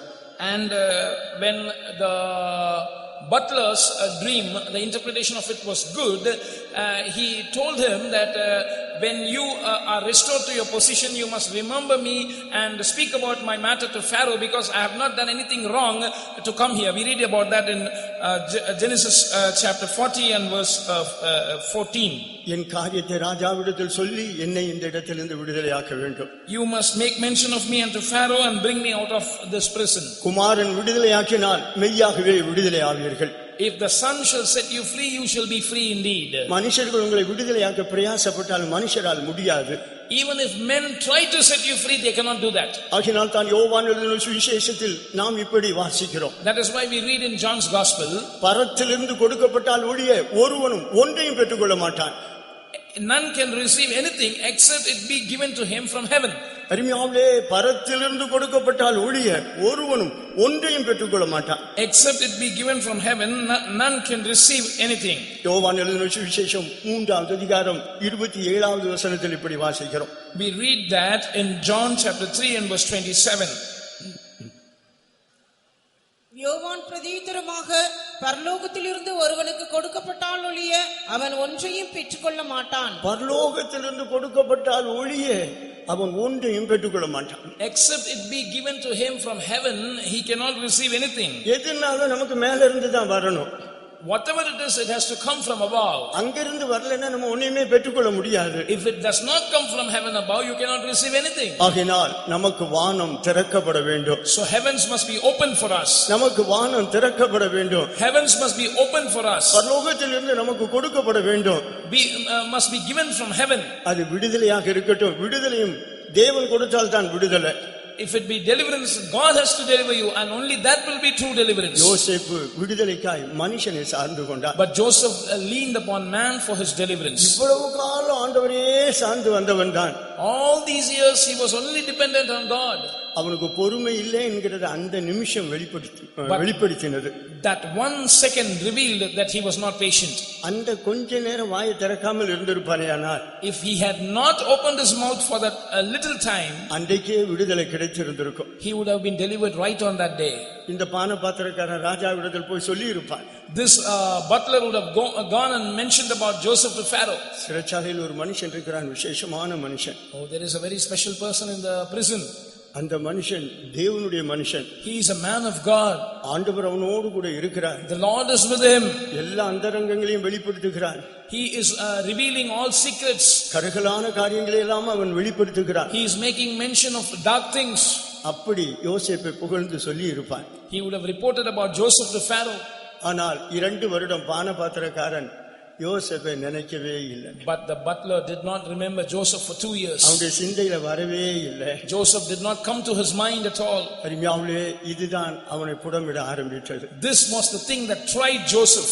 நான் ஆண்டவரை நம்பி ஜீவித்தவன், இன்றைக்கு அறியாமல் நான் அந்த மனுஷனிடத்தில் என் காரியத்தை சொல்லிவிட்டேனே. Oh, I am the one who trusted upon the Lord and lived, but now out of ignorance I have told my difficulties to this man. தானியேலின் புத்தகம் 6ஆவது அதிகாரத்தில் படிக்கும்போது, When we read in Daniel's book chapter 6, ராஜா தானியேலை விடுவிக்க மனதாக இருந்து சூரியன் அஸ்தமிக்கும் மட்டும் பிரயாசப்பட்டான். The king was trying hard to set Daniel free, and he was laboring till the sunset. அருமையாவே சூரியன் அஸ்தமிக்கும் மட்டும் பிரயாசப்பட்டான். 14வது வசனத்தில் வாசிக்கிறோம். We read in verse 14 that he was striving till sunset. முழு தேசத்தை ஆளுகிற ராஜா, A king who ruled over the whole land. அந்த ராஜாவால கூட தானியேலை விடுவிக்க முடியவில்லை. Even that king could not deliver Daniel. சூரியன் அஸ்தமிக்கும் மட்டும் பிரயாசப்பட்டான், முடியாமல். நீ இடைவிடாது ஆராதிக்கிற உன் தேவன் உன்னை விடுவிப்பார். He labored till the going down of the sun to deliver him, and when he could not, he said that your God whom you serve continually will deliver you. ஆம் அருமையானவர்களே, நம்முடைய சுபாவம் உருவாக்கப்பட வேண்டும். Beloved ones, our character must be formed. ஆண்டவர் நம்முடைய சுபாவத்தை கட்டி எழுப்பக்கூடியவர். The Lord is the one who creates a character. சுபாவம் கட்டி எழுப்பப்பட கர்த்தர் கூட இருக்கிறதை மனுஷர்கள் காண்பார்கள். As a character gets built up, people will see the Lord is with us. அடுத்து நாம் யோவான் அப்போஸ்தலர் நடபடிகள் 4வது அதிகாரம் 13வது வசனத்தை படிக்கும்போது, When we come to Acts of the Apostles chapter 4 verses 13, அங்கு பேதுருவும் யோவானும் பேசுகிற தைரியத்தை அவர்கள் எல்லாரும் பார்த்தார்கள். we see that the people saw the boldness of Peter and John as they spake. படிப்பறிவு இல்லாதவர்கள், Unlearned men, பேதமையானவர்கள், ignorant men, இப்படியெல்லாம் இவர்களை பற்றி அறிந்து they knew that they were unlearned and ignorant, அவர்கள் பேசுகிறதை கேட்டு ஆச்சரியப்பட்டார்கள். and they wondered looking at their words. அவர்கள் இயேசுவோடு இருந்தவர்கள் என்று அறிந்து கொண்டார்கள். They knew that they had been with Jesus. அருமையான தேவனுடைய பிள்ளை, உன்னை காண்கிறவர்கள் உன்னில் என்னத்தை காண்கிறார்கள்? Beloved ones, those who look at you, what do they see in you? தைரியமாய் சத்தியத்தை சொன்னார்கள். They spake the truth boldly. அங்கே நாம் 8வது வசனத்திலிருந்து படிக்கும்போது, When we read from verse 8, அருமையானவர்களே, நீங்கள் கொலை செய்த இயேசு, you killed that Jesus. அருமையானவர்களே, தைரியமாய் பேசினார்கள். He spoke boldly. அவர்கள் பேசின தைரியத்தை பார்த்தபோது when they saw the boldness of Peter and John, இவர்கள் இயேசுவோடு இருந்தவர்கள் என்று அறிந்து கொண்டார்கள். they took knowledge of them that they had been with Jesus. இன்றைக்கு மற்றவர்கள் மத்தியில் சத்தியத்தை சொல்ல உனக்கு தைரியம் உண்டா? Today do you have the boldness to share the gospel with others? சுவிசேஷத்தை சொல்ல உனக்கு தைரியம் உண்டா? Do you have the courage to share the gospel, the truth with others? எத்தனை இடத்தில் சுவிசேஷத்தை சொல்ல நீ வெட்கப்படுகிறாய்? How much are you ashamed to share the gospel with others? இயேசுவின் பாடுகளை பற்றி உனக்கு சொல்ல தைரியம் இல்லையே. You don't have that boldness to speak about the sufferings of Jesus. உனக்காக பட்ட பாடுகளை உனக்கு தைரியமா எடுத்து சொல்ல முடியவில்லையே. You are not able to speak boldly the sufferings that he underwent for you. படிப்பறிவில்லாதவர்கள், பேதமையானவர்கள், uneducated people, ignorant people, அவர்கள் படிப்பறிவில்லாதவர்கள் தான், பேதைகள் தான், ஆனால் இவ்வளவு தைரியமாய் பேசுகிறார்கள். they were unlearned and ignorant, but they spoke very boldly. அவர்கள் அந்த தைரியத்தை கண்டார்கள். The others looked at that boldness. மற்றவர்கள் இவர்கள் பேசுகிற அந்த தைரியத்தை கண்டார்கள். Others saw the boldness with which they spoke. இவர்கள் இயேசுவோடு இருந்தவர்கள். They have been with Jesus. அருமையான தேவனுடைய பிள்ளையே, beloved child of God, நீ தேவனுடைய பாதத்தில் இருக்கிற தேவனுடைய பிள்ளையாக இருப்பாயானால், if you are a child of God sitting at the feet of God, நீ இயேசுவோடு இருப்பாயானால், if you are with Jesus, உனக்கு அந்த தைரியம் வரும். you will have that boldness. இயேசுவோடு இருக்கிற அனுபவம் உனக்கு இருக்கிறதா? Do you have that experience of being with Jesus? அவருடைய பாதத்தில் காத்திருக்கிற அனுபவம் உனக்கு இருக்கிறதா? Do you have that experience of tarrying at his feet? இன்றைக்கு மற்றவர்கள் உன்னில் காண்கிறது என்னத்தை காண்கிறார்கள்? Today when others look at you, what do they find in you? அருமையான தேவனுடைய பிள்ளையே, மற்றவர்கள் இன்னைக்கு உன்னில் காண்கிறது என்னத்தை கண்டு கொண்டிருக்கிறார்கள்? Beloved, when others look at you, what do they find in you? அருமையானவர்களே, நம்முடைய ஜீவியத்தில் இயேசுவோடு இருக்கிற அனுபவம் தேவை. Beloved ones, we need the experience of being with Jesus in our lives. நீ இயேசுவோடு இருப்பாயானால் மற்றவர்கள் உன்னில் அந்த தைரியத்தை காண்பார்கள். If you are with Jesus, the others will see that boldness in you. இந்த தைரியத்தை மட்டுமல்ல, not only that boldness, உன்னுடைய முகம் பிரகாசித்திருப்பதை காண்பார்கள். they will also see that your face is shining. யாத்திராகமம் 34வது அதிகாரம் 29-30 வசனங்களை படிக்கும்போது, when we read Exodus 34 verses 29 and 30, அங்கு மோசே மலைக்கு போயிருந்தான். Moses had been to the mount. ஆண்டவரோடு சஞ்சரித்துக் கொண்டிருந்தான். He was dwelling with God. ஆண்டவரோடு உறவாடிக் கொண்டிருந்தான். He was communing with God. ஆண்டவர் மோசேயோடு பேசினார். The Lord spoke with Moses. மோசே தேவ சத்தத்தை கேட்டான். Moses was hearing God's தேவ voice. சத்தத்தை கேட்கும்போது மோசேயுடைய முகம் பிரகாசித்தது. When Moses heard the voice of God, his face shone. அது மோசேக்கே தெரியவில்லை.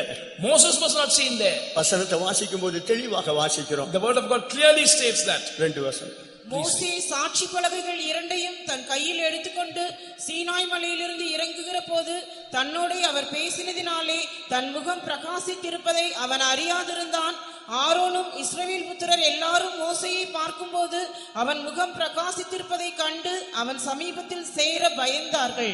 மோசே முகம் பிரகாசித்திருந்தது. The face of Moses shone.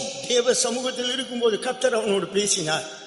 When he was in the presence of God, the Lord spoke with him. நீ தேவ சமூகத்தில் இருப்பது உண்மையானால், if it is true that you are in God's presence, இயேசுவின் பாதத்தில் இருப்பது உண்மையானால், if it is true that you are at the feet of Jesus, நீ ஜெபத்தில் தேவனோடு உறவாடுகிறது உண்மையானால், if it is true that you are communing with God in prayer, கர்த்தர் உன்னோடு பேசத்தான் செய்வார். the Lord will indeed speak to you. கர்த்தர் உன்னோடு பேசும்போது when the Lord speaks to you, உன்னுடைய முகம் பிரகாசிக்கும். your face will shine. அது உனக்கு ஒருவேளை தெரியாமல் இருக்கலாம். Perhaps you might not know it, ஆனால் மற்றவர்கள் அதை கண்டார்கள். but the others saw it. Aaron கண்டான், முழு இஸ்ரவேலரும் கண்டார்கள். Aaron and the whole Israel saw that.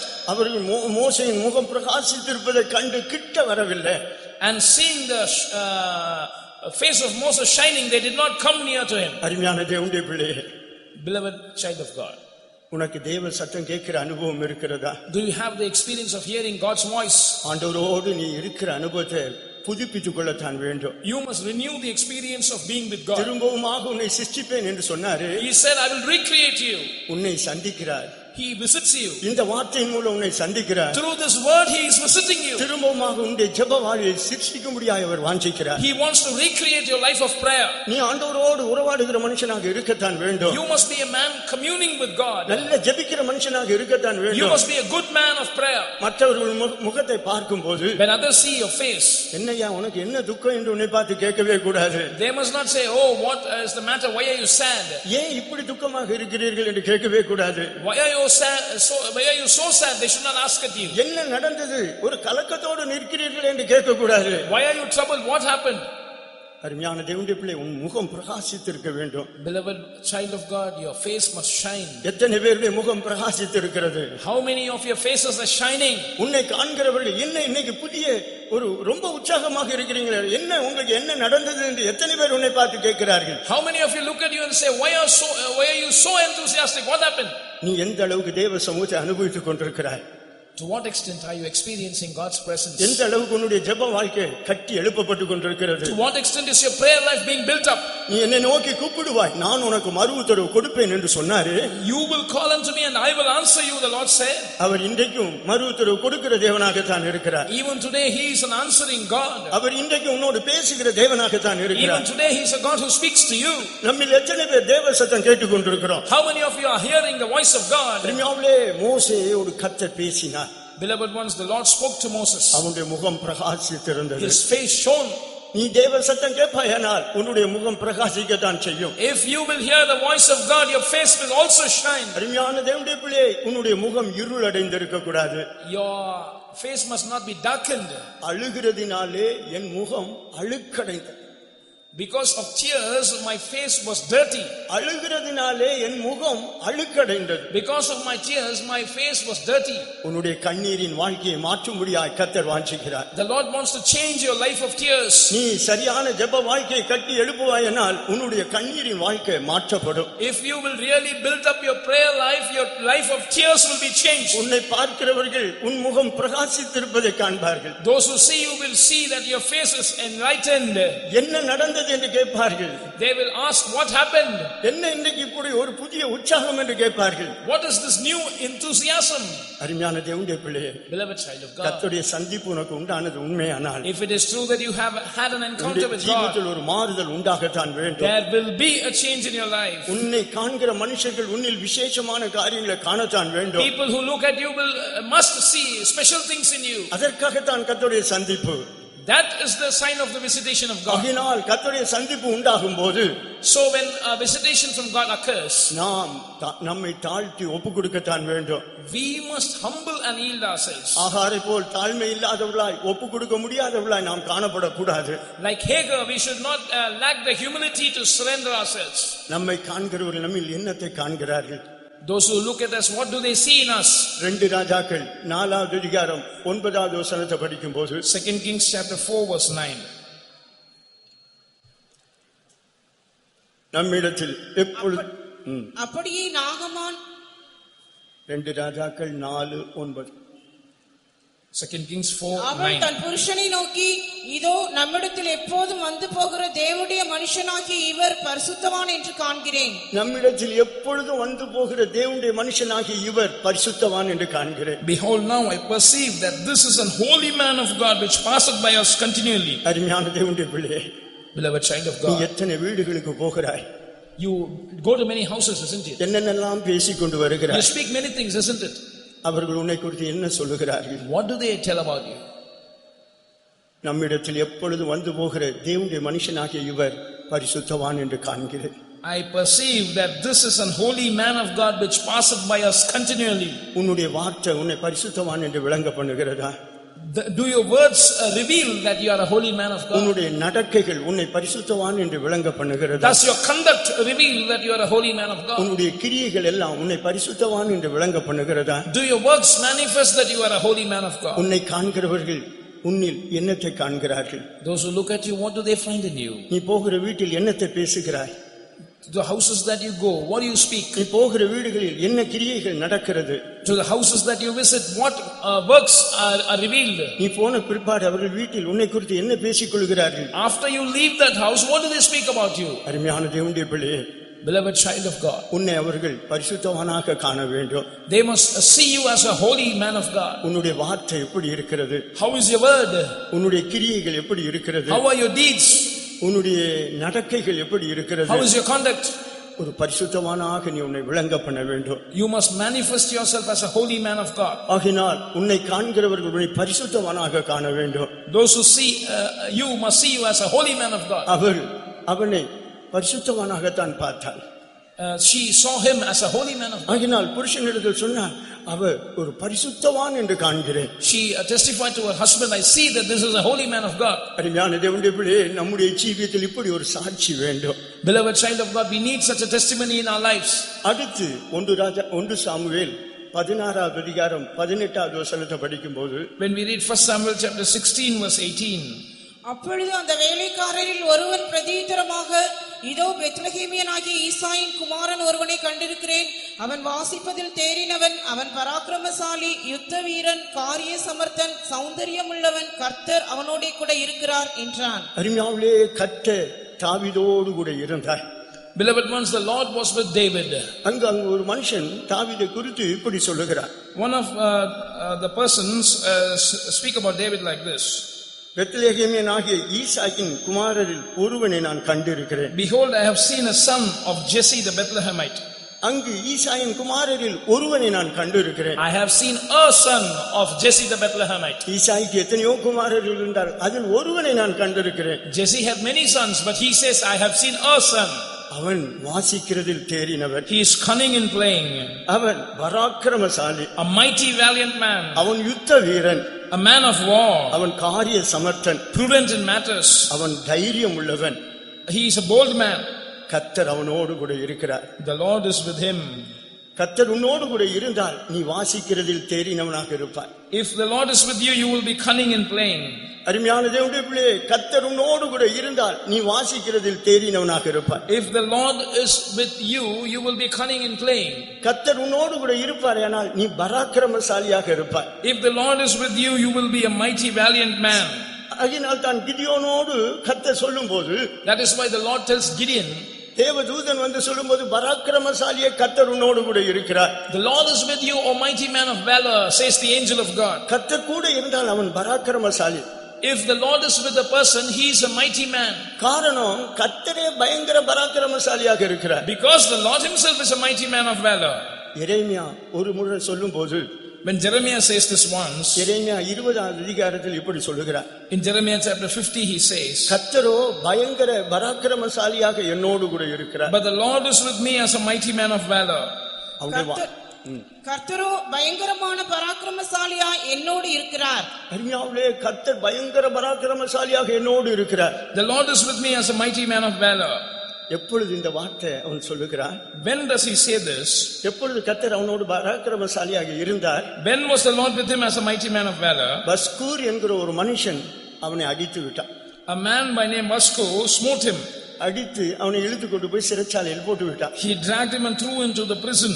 இதை 2-3 வசனங்களை நாம் வாசிக்கிறோம். We read about that in verses 2 and 3. அன்றைக்கு எரேமியாவுக்கு துக்கம் வந்து விட்டது.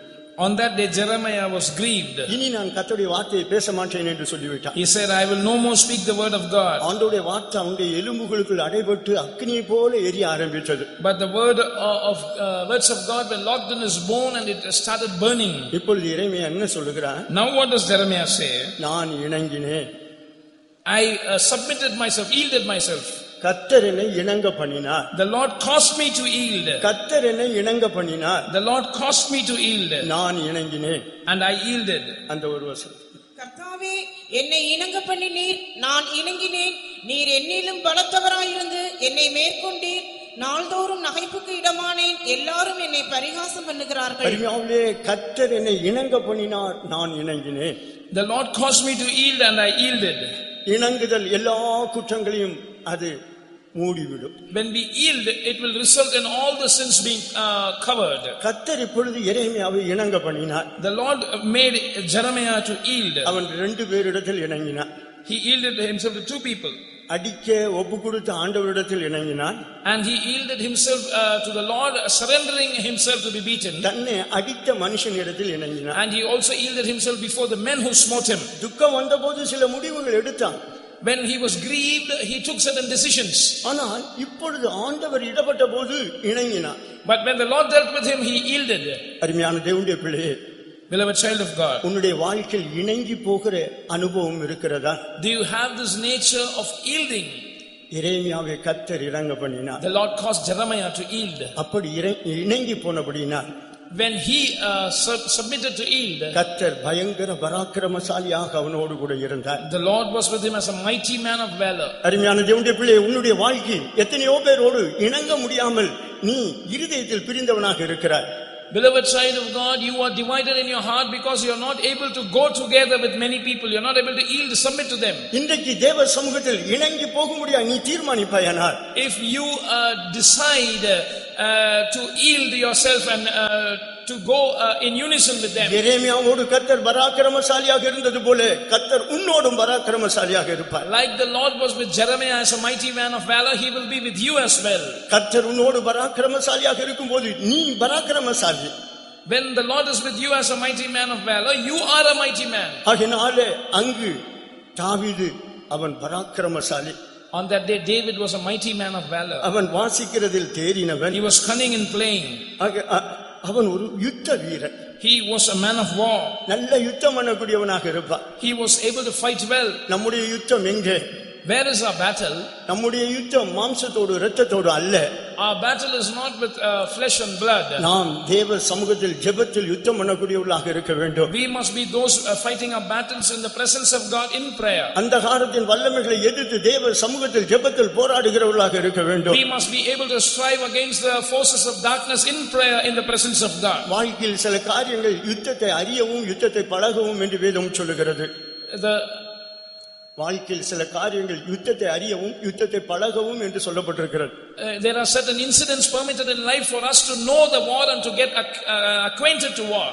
நியாயாதிபதிகள் 3வது அதிகாரத்தில் படிக்கும்போது யுத்தத்தை அறியாத அவர்கள் யுத்தத்தை அறியவும் யுத்தத்தை பழகவும் சில ஜாதிகளை அவர் விட்டு வைத்தார். and the Lord left certain nations undestroyed so that the children of Israel can know war and get acquainted with war. நம்முடைய யுத்தம் மாம்சத்தோடு இரத்தத்தோடு அல்ல. our warfare is not with flesh and blood. நம்முடைய யுத்தம் மாம்சத்தோடு இரத்தத்தோடு அல்ல. our warfare is not with flesh and blood. துரைத்தனங்களோடு அதிகாரத்தோடு வானமண்டலத்திலே பொல்லாத ஆவிகளின் சேனைகளோடு தான் நமக்கு போராட்டம். we have our war against principalities, against powers, against spiritual wickedness in high places and against the rulers of darkness of this world. இந்த வல்லமைகளை கீழ்ப்படுத்தும்படியாக நல்ல ஒரு ஜெபத்தில் போராடுகிற மனுஷராக இருக்க வேண்டும். in order to subdue these powers, we must be able to strive well in prayer. போராடுகிறவர்கள் மேற்கொள்வார்கள். those who strive will prevail. போராடுகிறவர்கள் மேற்கொள்வார்கள். those who strive will prevail. யாக்கோபு போராடினான். Jacob strove. அவன் மேற்கொண்டான். he prevailed. அவனுடைய சாட்சி என்ன?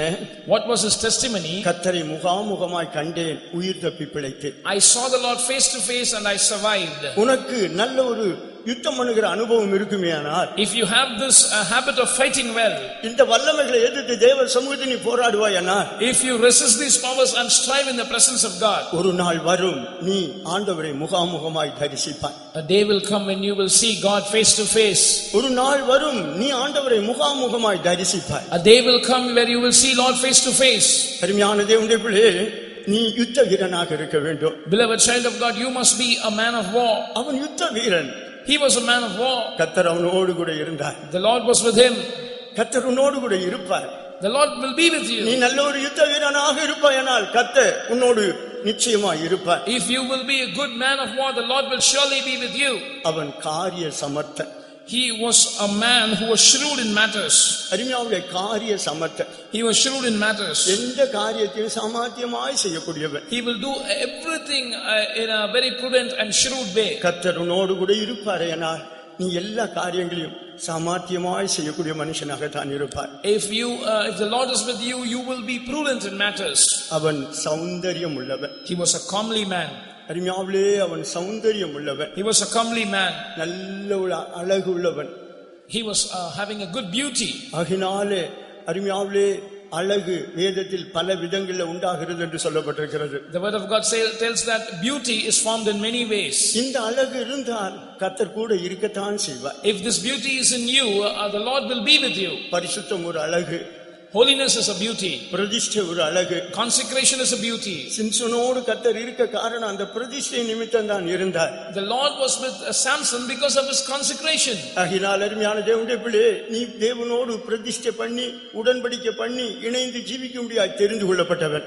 So you are a chosen vessel of God, so that you might consecrate yourself with God. You must make a covenant with God and yield yourself to Him. ஆகினால் அவன் சௌந்தரியம் உள்ளவன் என்று சொல்லப்பட்டிருக்கிறது. It is said that David was a comely person. வாசிக்கிறதில் தேறினவன். He was cunning in playing. அருமையானவர்களே, அவன் என்னத்தை வாசிப்பார்? Beloved ones, what did he play? அவன் வாசிக்கிறதில் தேறினவன் என்று சொல்லப்பட்டிருக்கிறது. It is said that he was cunning in playing. வேதத்தில் நாம் ஒரு வசனத்தை படிக்கிறோம். We read it in 4 verses in the word of God. 2 நாளாகமம் 34வது அதிகாரம் 12வது வசனத்தில் படிக்கும்போது, When we read 2 Chronicles chapter 34 verse 12, விசாரிப்புக்காரராய் வைக்கப்பட்டிருக்க அந்த லேவியர் அனைவரும் கீத வாத்தியங்கள் வாசிக்க அறிந்தவர்கள்.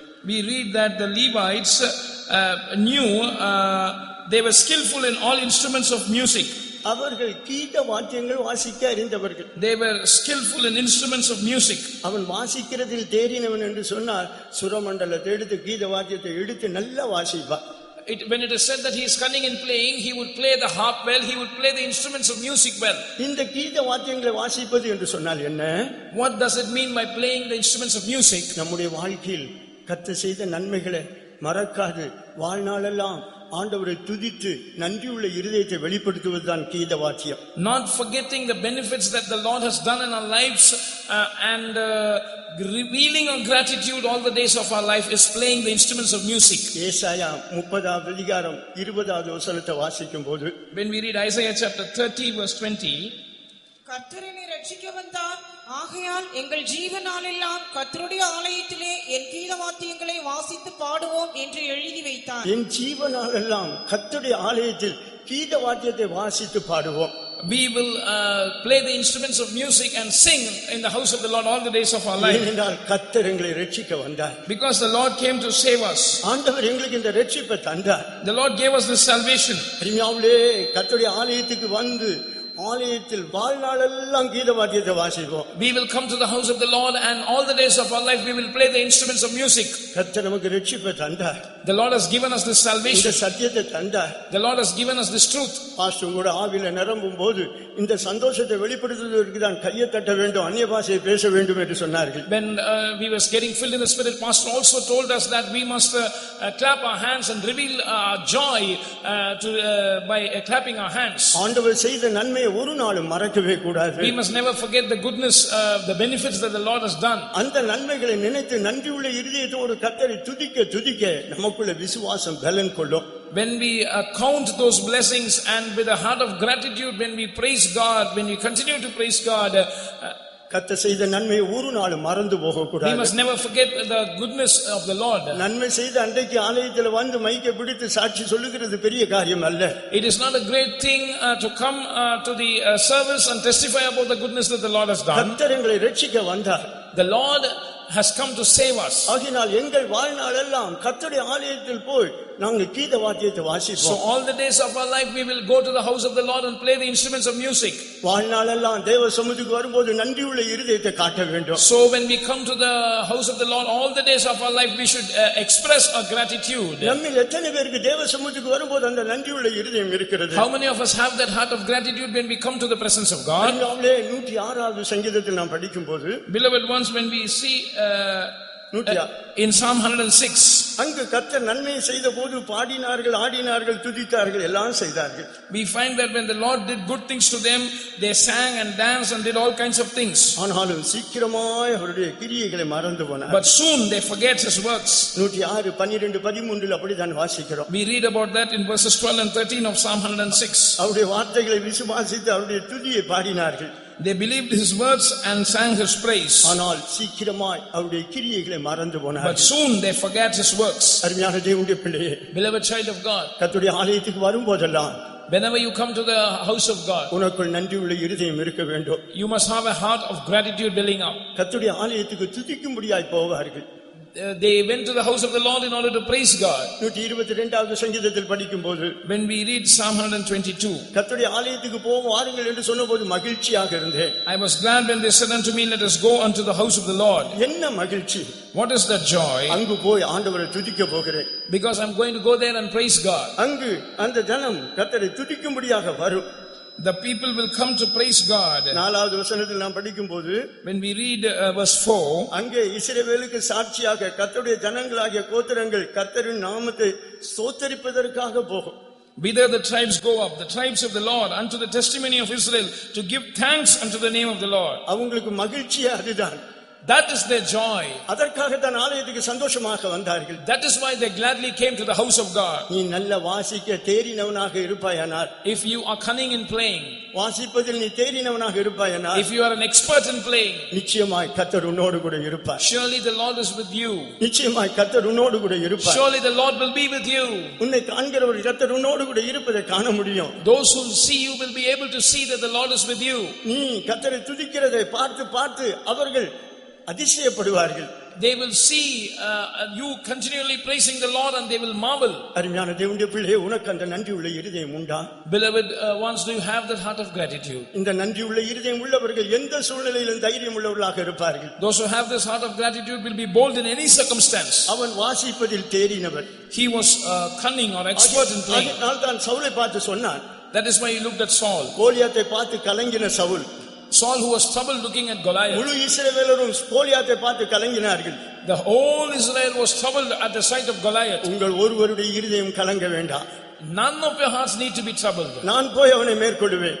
I will go and overcome him. இந்த தைரியம் எப்படி வந்தது? Where did this get this boldness? கர்த்தர் அவனோடு கூட இருக்கிறார். Because the Lord is with him. அவனோடு கூட இருக்க காரணம் என்ன? What is the reason for the Lord to be with him? தேவன் செய்த நன்மையை மறக்கவில்லை. Because he did not forget the goodness of the Lord. என் தகப்பனுடைய ஆடுகளை மேய்க்கும்போது, When I was feeding the sheep of my ஒரு father, விஷயம் ஒரு கரடி வந்தது. once a bear came. ஒரு விஷயம் ஒரு சிங்கம் வந்தது. Once a lion came. மந்தையில் உள்ள ஆட்டை பிடித்தது.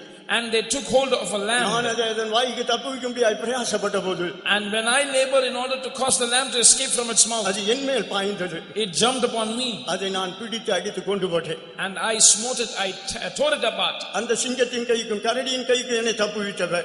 The Lord who caused me to escape from the hands of that lion இந்த and bear, பெலிஸ்தனுடைய கைக்கு என்னை தப்புவிப்பார்.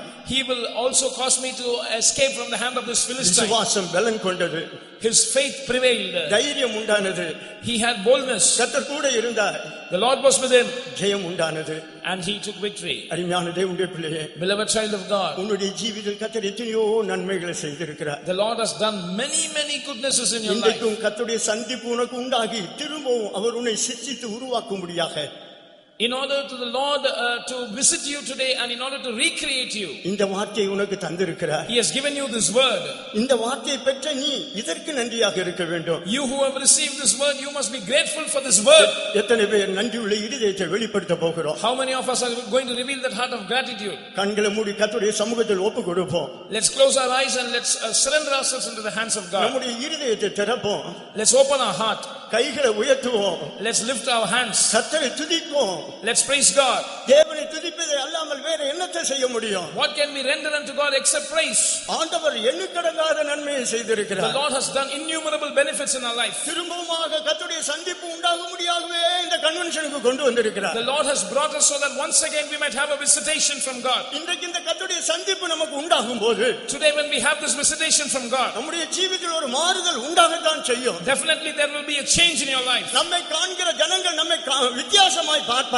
People who look at us will see a change in us. இன்றைக்கு உன்னை காண்கிற ஜனங்கள் கர்த்தர் உன்னோடு கூட இருக்கிறதை காண வேண்டும். The people who see must be able to see that the Lord is with you. உன்னை பகைத்தவர்கள் உன்னோடு ஐக்கியப்பட வேண்டும். Those who hated you must be once again united with you. உடைந்த குடும்பங்கள் ஒன்றாக்கப்பட வேண்டும். Broken families must be united. நீ கையிட்டு செய்கிற தொழிலில் கர்த்தர் நீ செய்கிறதெல்லாம் வாய்க்க பண்ண வேண்டும். Whatever you lay your hands upon, the Lord must cause the work of your hands to prosper. இனி நீ நஷ்டத்தை அனுபவிக்க கூடாது. Henceforth you must not meet losses. இனி நீ கஷ்டத்தை அனுபவிக்க கூடாது. Henceforth you must not meet கர்த்தர் difficulties. உன்னை சந்திக்க முடியாது, உன்னை ஆசீர்வதிக்க முடியாது, உன்னை சந்திக்கிறார். The Lord is visiting you in order to bless you.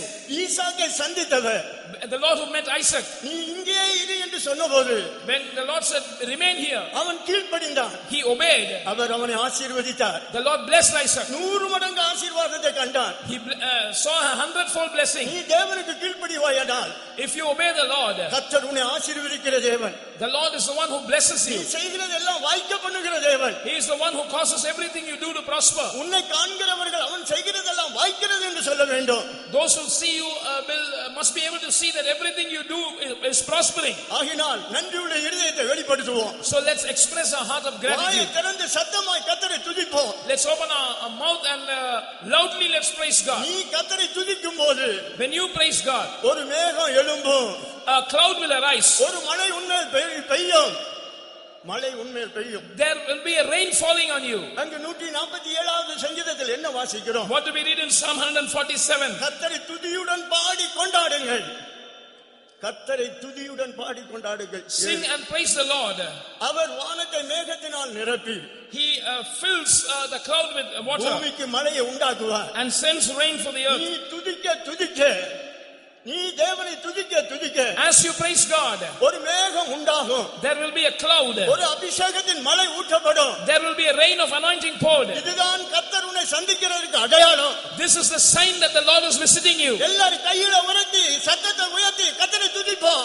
Let's lift up our voices, let's lift up our hands and praise God. ஆமென். சோத்ரம் ஆண்டவரே. சோத்ரம் சோத்ரம் சோத்ரம் சோத்ரம் சோத்ரம் சோத்ரம் சோத்ரம் சோத்ரம். இந்த வாக்குரைத்த வல்லவா சதா காலமனோடிருப்பே இந்த வாக்குரைத்த வல்லவா கலங்கிடே என்னை கைவிடிடே காப்பீடியாதவரே கலங்கிடே என்னை கைவிடிடே காப்பீடியாதவரே சதா காலமனோடிருப்பே இந்த வாக்குரைத்த வல்லவா சதா காலமனோடிருப்பே இந்த வாக்குரைத்த வல்லவா கலங்கிடே என்னை கைவிடிடே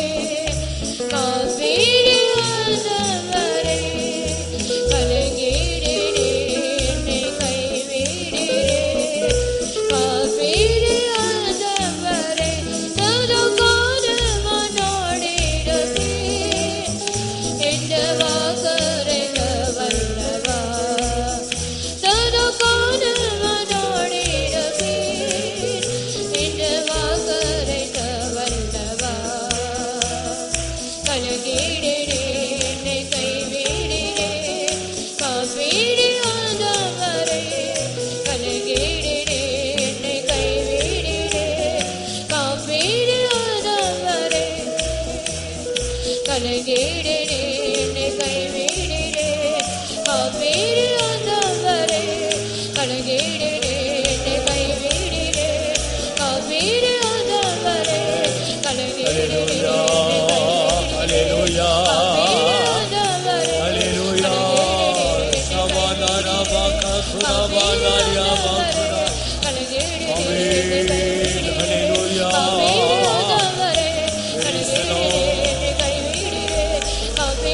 praise the lord hallelujah hallelujah hallelujah hallelujah praise the lord shabala rabaka turabalaria baushidabalaria baut hallelujah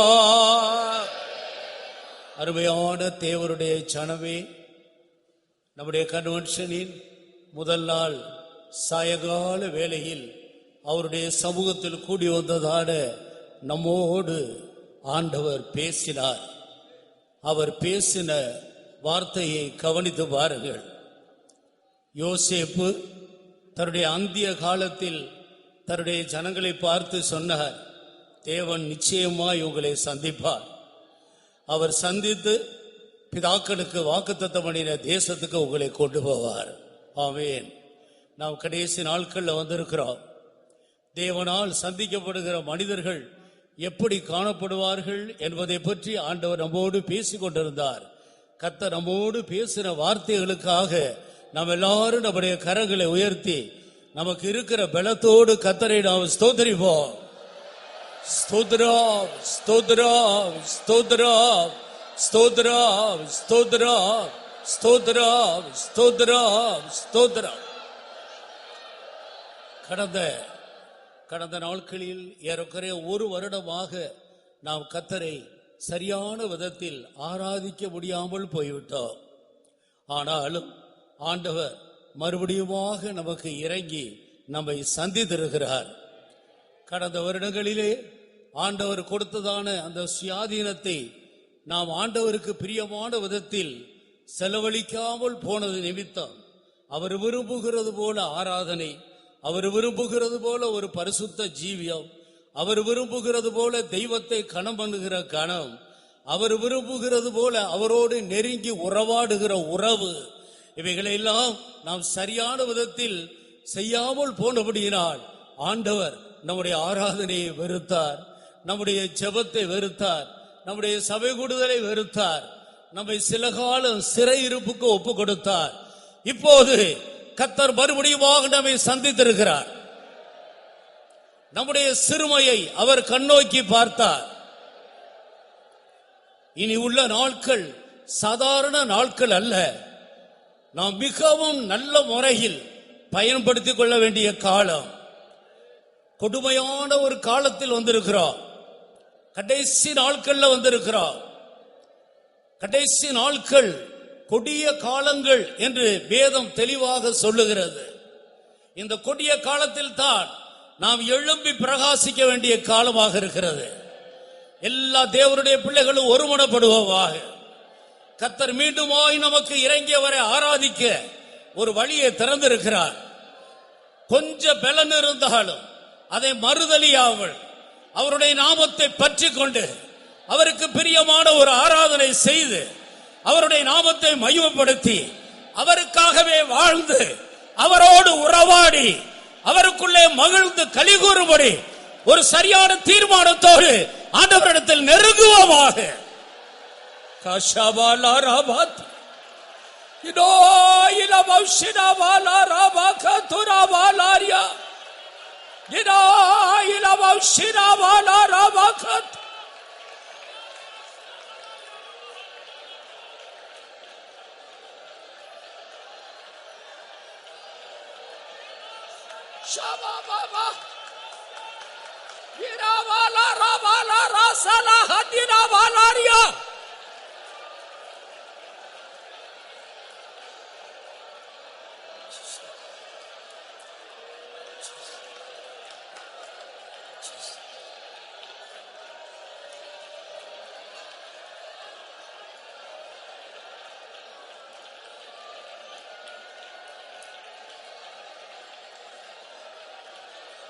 நம்முடைய கவனியுங்கள், நம்முடைய தேவன் இரக்கம் உள்ள தேவன், தாழ்மை உள்ளவர்களுக்கு கிருபை கொடுக்கிற தேவன். அவர் நித்திய வாசி, பரிசுத்தர் என்கிற நாமம் உடையவர். அவர் உன்னதத்திலே பரிசுத்த ஸ்தலத்தில் வாசம் பண்ணுகிறவர்.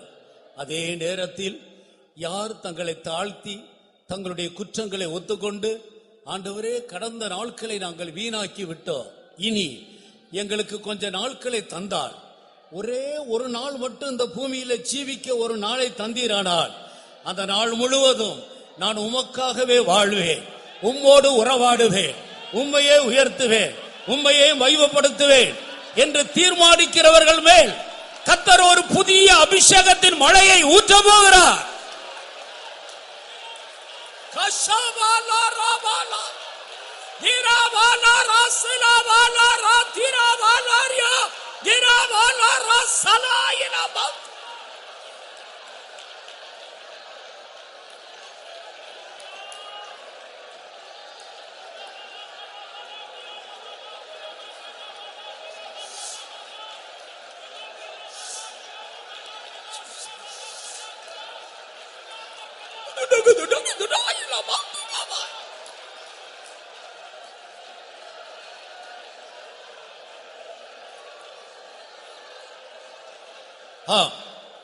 இந்த நேரம் கர்த்தர் உன்னை சந்திக்கிற நேரம்.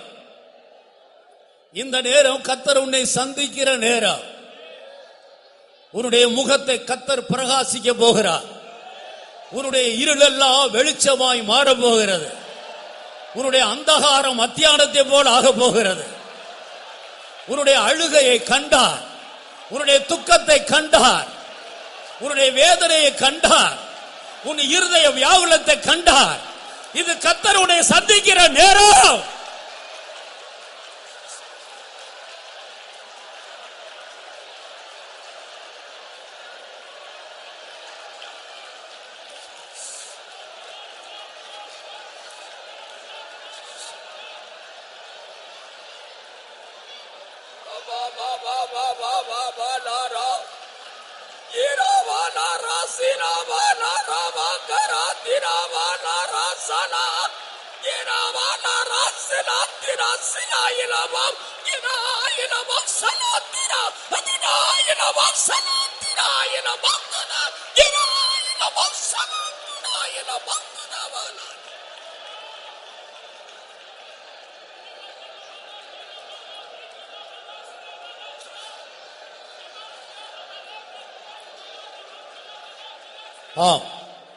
பிரியமானவர்களே, இன்னும் 5 நிமிடம் தான் இருக்கிறது.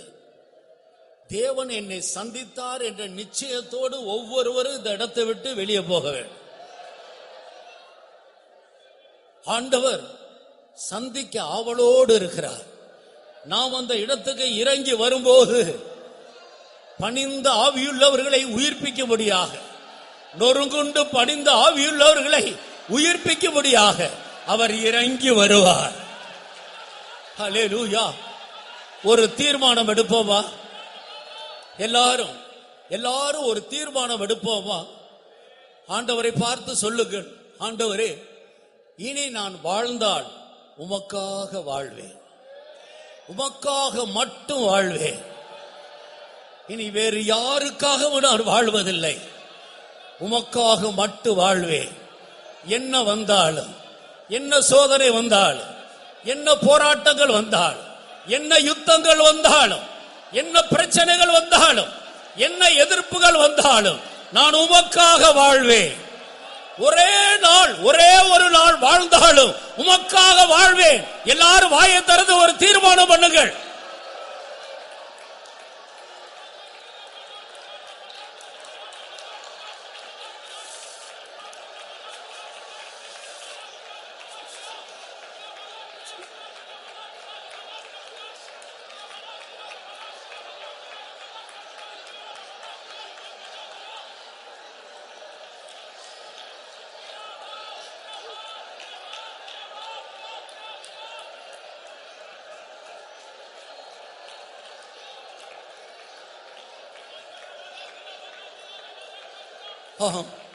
அருமையான தேவனுடைய பிள்ளையே, வானம் உனக்காக திறந்திருக்கிறது.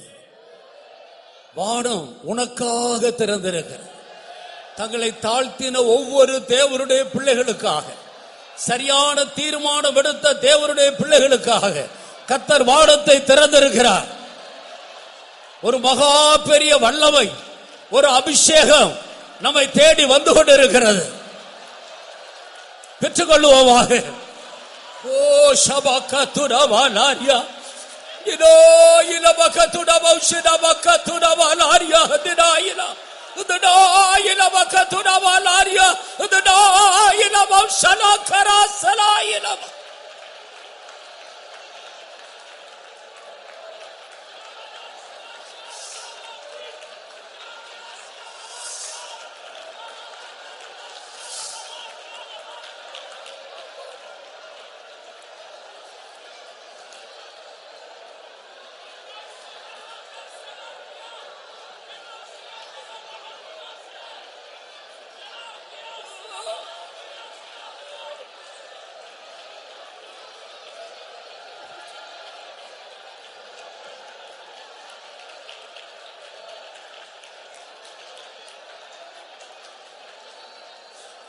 பலவீனர்களை அவர் பலசாலிகளாக மாற்றிக் கொண்டு இருக்கிறார். ஆண்டவர் உன்னோடு கூட இருக்கிறார் என்பதை இந்த தேசம் காணும்படி கர்த்தர் பயங்கரமான பராக்கிரமசாலியாய் உன்னோடு இருந்து பெரிய காரியங்களை செய்வதை நீ காண்பாய். தேசம் காடும்.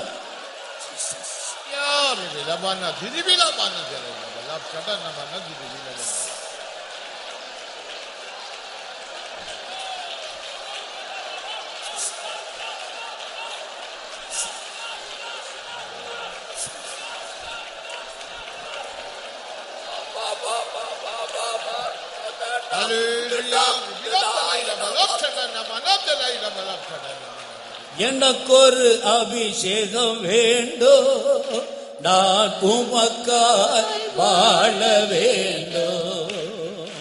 எனக்கொரு அபிஷேகம் வேண்டும், நான் உமக்காய் வாழ வேண்டும். எனக்கொரு அபிஷேகம் வேண்டும், நான் உமக்காய் வாழ வேண்டும். எனக்கொரு அபிஷேகம் வேண்டும், நான் உமக்காய் வாழ வேண்டும். எனக்கொரு அபிஷேகம் வேண்டும், நான் உமக்காய் வாழ வேண்டும். எனக்கொரு அபிஷேகம் வேண்டும்,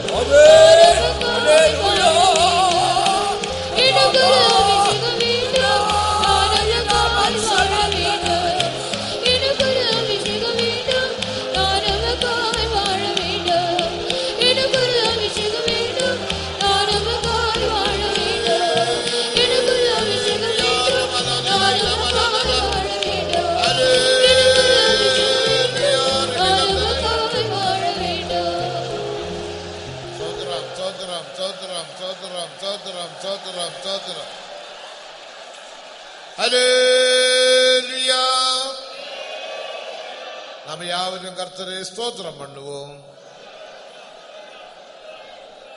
எல்லா தடைகளையும் அகற்றி முதலாம் நாள் கூட்டத்தை தேவன் ஆசீர்வாதமாக நடத்தினபடியினால் நன்றியுடன் கரங்களை உயர்த்தி ஸ்தோத்திரம் பண்ணுவோம்.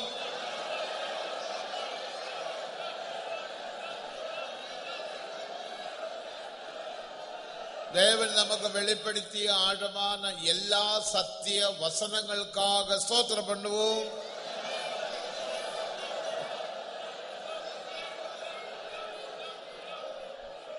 நாம் தேவனை சந்திக்க போகிறோம். ஒரு நாள் வரப்போகிறது.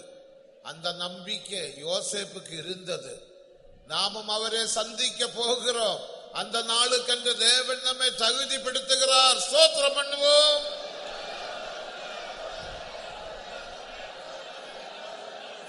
நிச்சயமாக பரம கனானில் பிரவேசிக்க போகிறோம். ஸ்தோத்திரம் பண்ணுவோம். அதற்காக மாம்சீக சுபாவங்கள் இல்லாமல், வாக்குவாதங்கள் இல்லாமல் ஜீவிக்க கிருபை தரும்படியாக ஸ்தோத்திரம் பண்ணுவோம். தெய்வீகமான சுபாவத்திலும் தெய்வீக அழகிலும் காணப்பட உதவி செய்யும்படியாக ஸ்தோத்திரம் பண்ணுவோம். தேவன் வெளிப்படுத்துகிற எல்லா சத்திய வசனங்களுக்கு கீழ்ப்படிந்து ஜீவிக்க கீழ்ப்படுதலின் ஆவியே தருபடியாக ஸ்தோத்திரம் பண்ணுவோம்.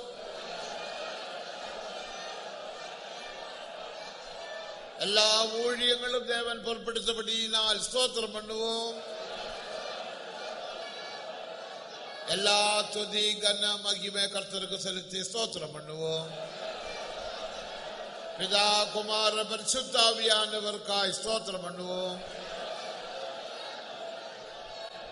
நாம் ஜெபம் பண்ணுவோம். எங்களை நேசிக்கிற எங்கள் அன்புள்ள நல்ல பிதாவே, நாங்கள் உம்மை நன்றியோடு துதிக்கிறோம். இந்த வருடத்தில் நீர் எங்கள் மேல் வைத்த உம்முடைய பெரிதான இரக்கத்தினால் இப்படி ஒரு கன்வென்ஷனை நீர் ஆயத்தம் பண்ணி தந்தபடினால் நாங்கள் உம்மை நன்றியோடு துதிக்கிறோம். ஆண்டவரே, நாங்கள் உம்முடைய அன்புக்கும் உம்முடைய அநாதி சிநேகத்துக்கும் உம்முடைய இரக்கத்துக்கும் கடந்த நாட்களிலே பாத்திரமாய் நடந்து கொள்ளாதபடினால் சில காலங்கள் ஆண்டவரை விடுதலையோடு உம்மை ஆராதிக்க முடியாதபடி நாங்கள் சிறையிருப்புக்குள் இருந்தது போல் காணப்பட்டோம். ஆனாலும் எங்களுடைய தேவன் ஆண்டவரே முடிவில்லாத இரக்கங்களை உடையவர். ஆமென் ஆண்டவரே, நீடிய சாந்தம் உள்ளவர், பொறுமை உள்ளவர், 1000 தலைமுறை வரைக்கும் இறங்குகிற தேவன். எங்களுடைய பிதாக்களை நினைவு கூர்ந்து நீர் மறுபடியுமாக எங்களுக்கு இறங்கி இந்த நாட்களில் தந்திருக்கிற விடுதலைக்காக நாங்கள் போய் ஸ்தோத்திரிக்கிறோம். மெய்யாகவே நீர் எங்களை சந்தித்தீர் என்று விசுவாசத்துமை நன்றியோடு துதிக்கிறோம். ஆண்டவரே, இனி உள்ள நாட்கள் எல்லாம் அவர் ஆண்டவரே, நாங்கள் உம்மோடு உறவாடி உம்மையே பிரியப்படுத்தி உம்மையே நாங்கள் சந்தோஷப்படுத்தி எந்த சூழ்நிலையிலேயும் உமக்கு பிரியமாய் நடந்து கொள்ளும்படி எங்களை தாழ்த்தி ஆண்டவரே உம்முடைய திருக்கரத்தில் சமர்ப்பிக்கிறோம். ஆண்டவரே, இது முதற்கொண்டு ஒவ்வொரு கூட்டத்தை நீர் பொறுப்படுத்த ஆசீர்வதிக்கும்படியாக ஜெபிக்கிறோம். இனி எங்களுடைய வாழ்க்கையில் வாக்குவாதம் இருக்காது, எங்களுடைய வாழ்க்கையிலே கீழ்ப்படியாக இருக்காது, எங்களுடைய வாழ்க்கையிலே உம்மை துக்கப்படுத்துகிற காரியங்கள் இருக்காது. எங்களை தாழ்த்தி உடைய சமூகத்தில் சமர்ப்பிக்கிறோம். நீர் எங்கள் மேல் ஊற்றி நம்முடைய வல்லமைக்காக உமக்கு ஸ்தோத்திரம். நீர் எங்களோடு பயங்கரமான பராக்கிரமசாலியாய் ஒவ்வொருவரோடு கூட இருக்கிறீர் என்ற விசுவாசத்தை ஒவ்வொருவருக்கு நீர் தந்தபடியால் நாங்கள் உம்மை துதிக்கிறோம். அந்த பலத்தோடு நாங்கள் உம்மை பிரியப்படுத்திக் கொண்டு பலத்தின் மேல் பலனடைந்து சீக்கிரத்திலே நாங்கள் உம்மை சந்திக்கிற அந்த நாளுக்கு ஆயத்தமாயிருக்கும்படி எங்களை தாழ்த்தி உடைய திருக்கரத்தில் சமர்ப்பிக்கிறோம். தொடர்ந்து உள்ள கூட்டங்களை ஆசீர்வதித்து உம்முடைய பரிசுத்த நாமத்தை மகிமைப்படுத்த வேண்டுமே. இன்றைக்கு உம்முடைய வார்த்தைகளை தந்த ஆண்டவரே, உம்முடைய ஊழியர்களை எல்லாம் நீர் பலப்படுத்துறதுக்காக ஸ்தோத்திரம். வசனங்களை கேட்டு அதை ஏற்றுக்கொண்டு அதற்கு ஒப்பு கொடுத்த எல்லா தேவ ஜனங்களுக்காக போய் துதிக்கிறோம். தொடர்ந்து உம்முடைய நாமத்தை மகிமைப்படுத்துவீராக. எல்லா மகிமையும் உமக்கு கொடுக்கிறோம். இயேசு கிறிஸ்துவின் நாமத்தில் வேண்டிக் கொள்ளுகிறோம் பிதாவே. நம்முடைய கர்த்தராக இயேசு கிறிஸ்துவின் கிருபையும் பிதாவாகிய தேவனுடைய அன்பும் பரிசுத்த ஆவியானவருடைய ஐக்கியமும் பாதுகாப்பும் நம்முடையவரோடு விசேஷமாக தேவ சமூகத்தில் வந்த விடுதலையை பெற்ற ஆசீர்வாதங்கள் பெற்ற எல்லா தேவ ஜனங்களோடும் கூட இன்று முதல் கொண்டென்றைக்கும் இருப்பதாக. 3 அல்லேலூயா சத்தமாக சொல்லுங்கள்.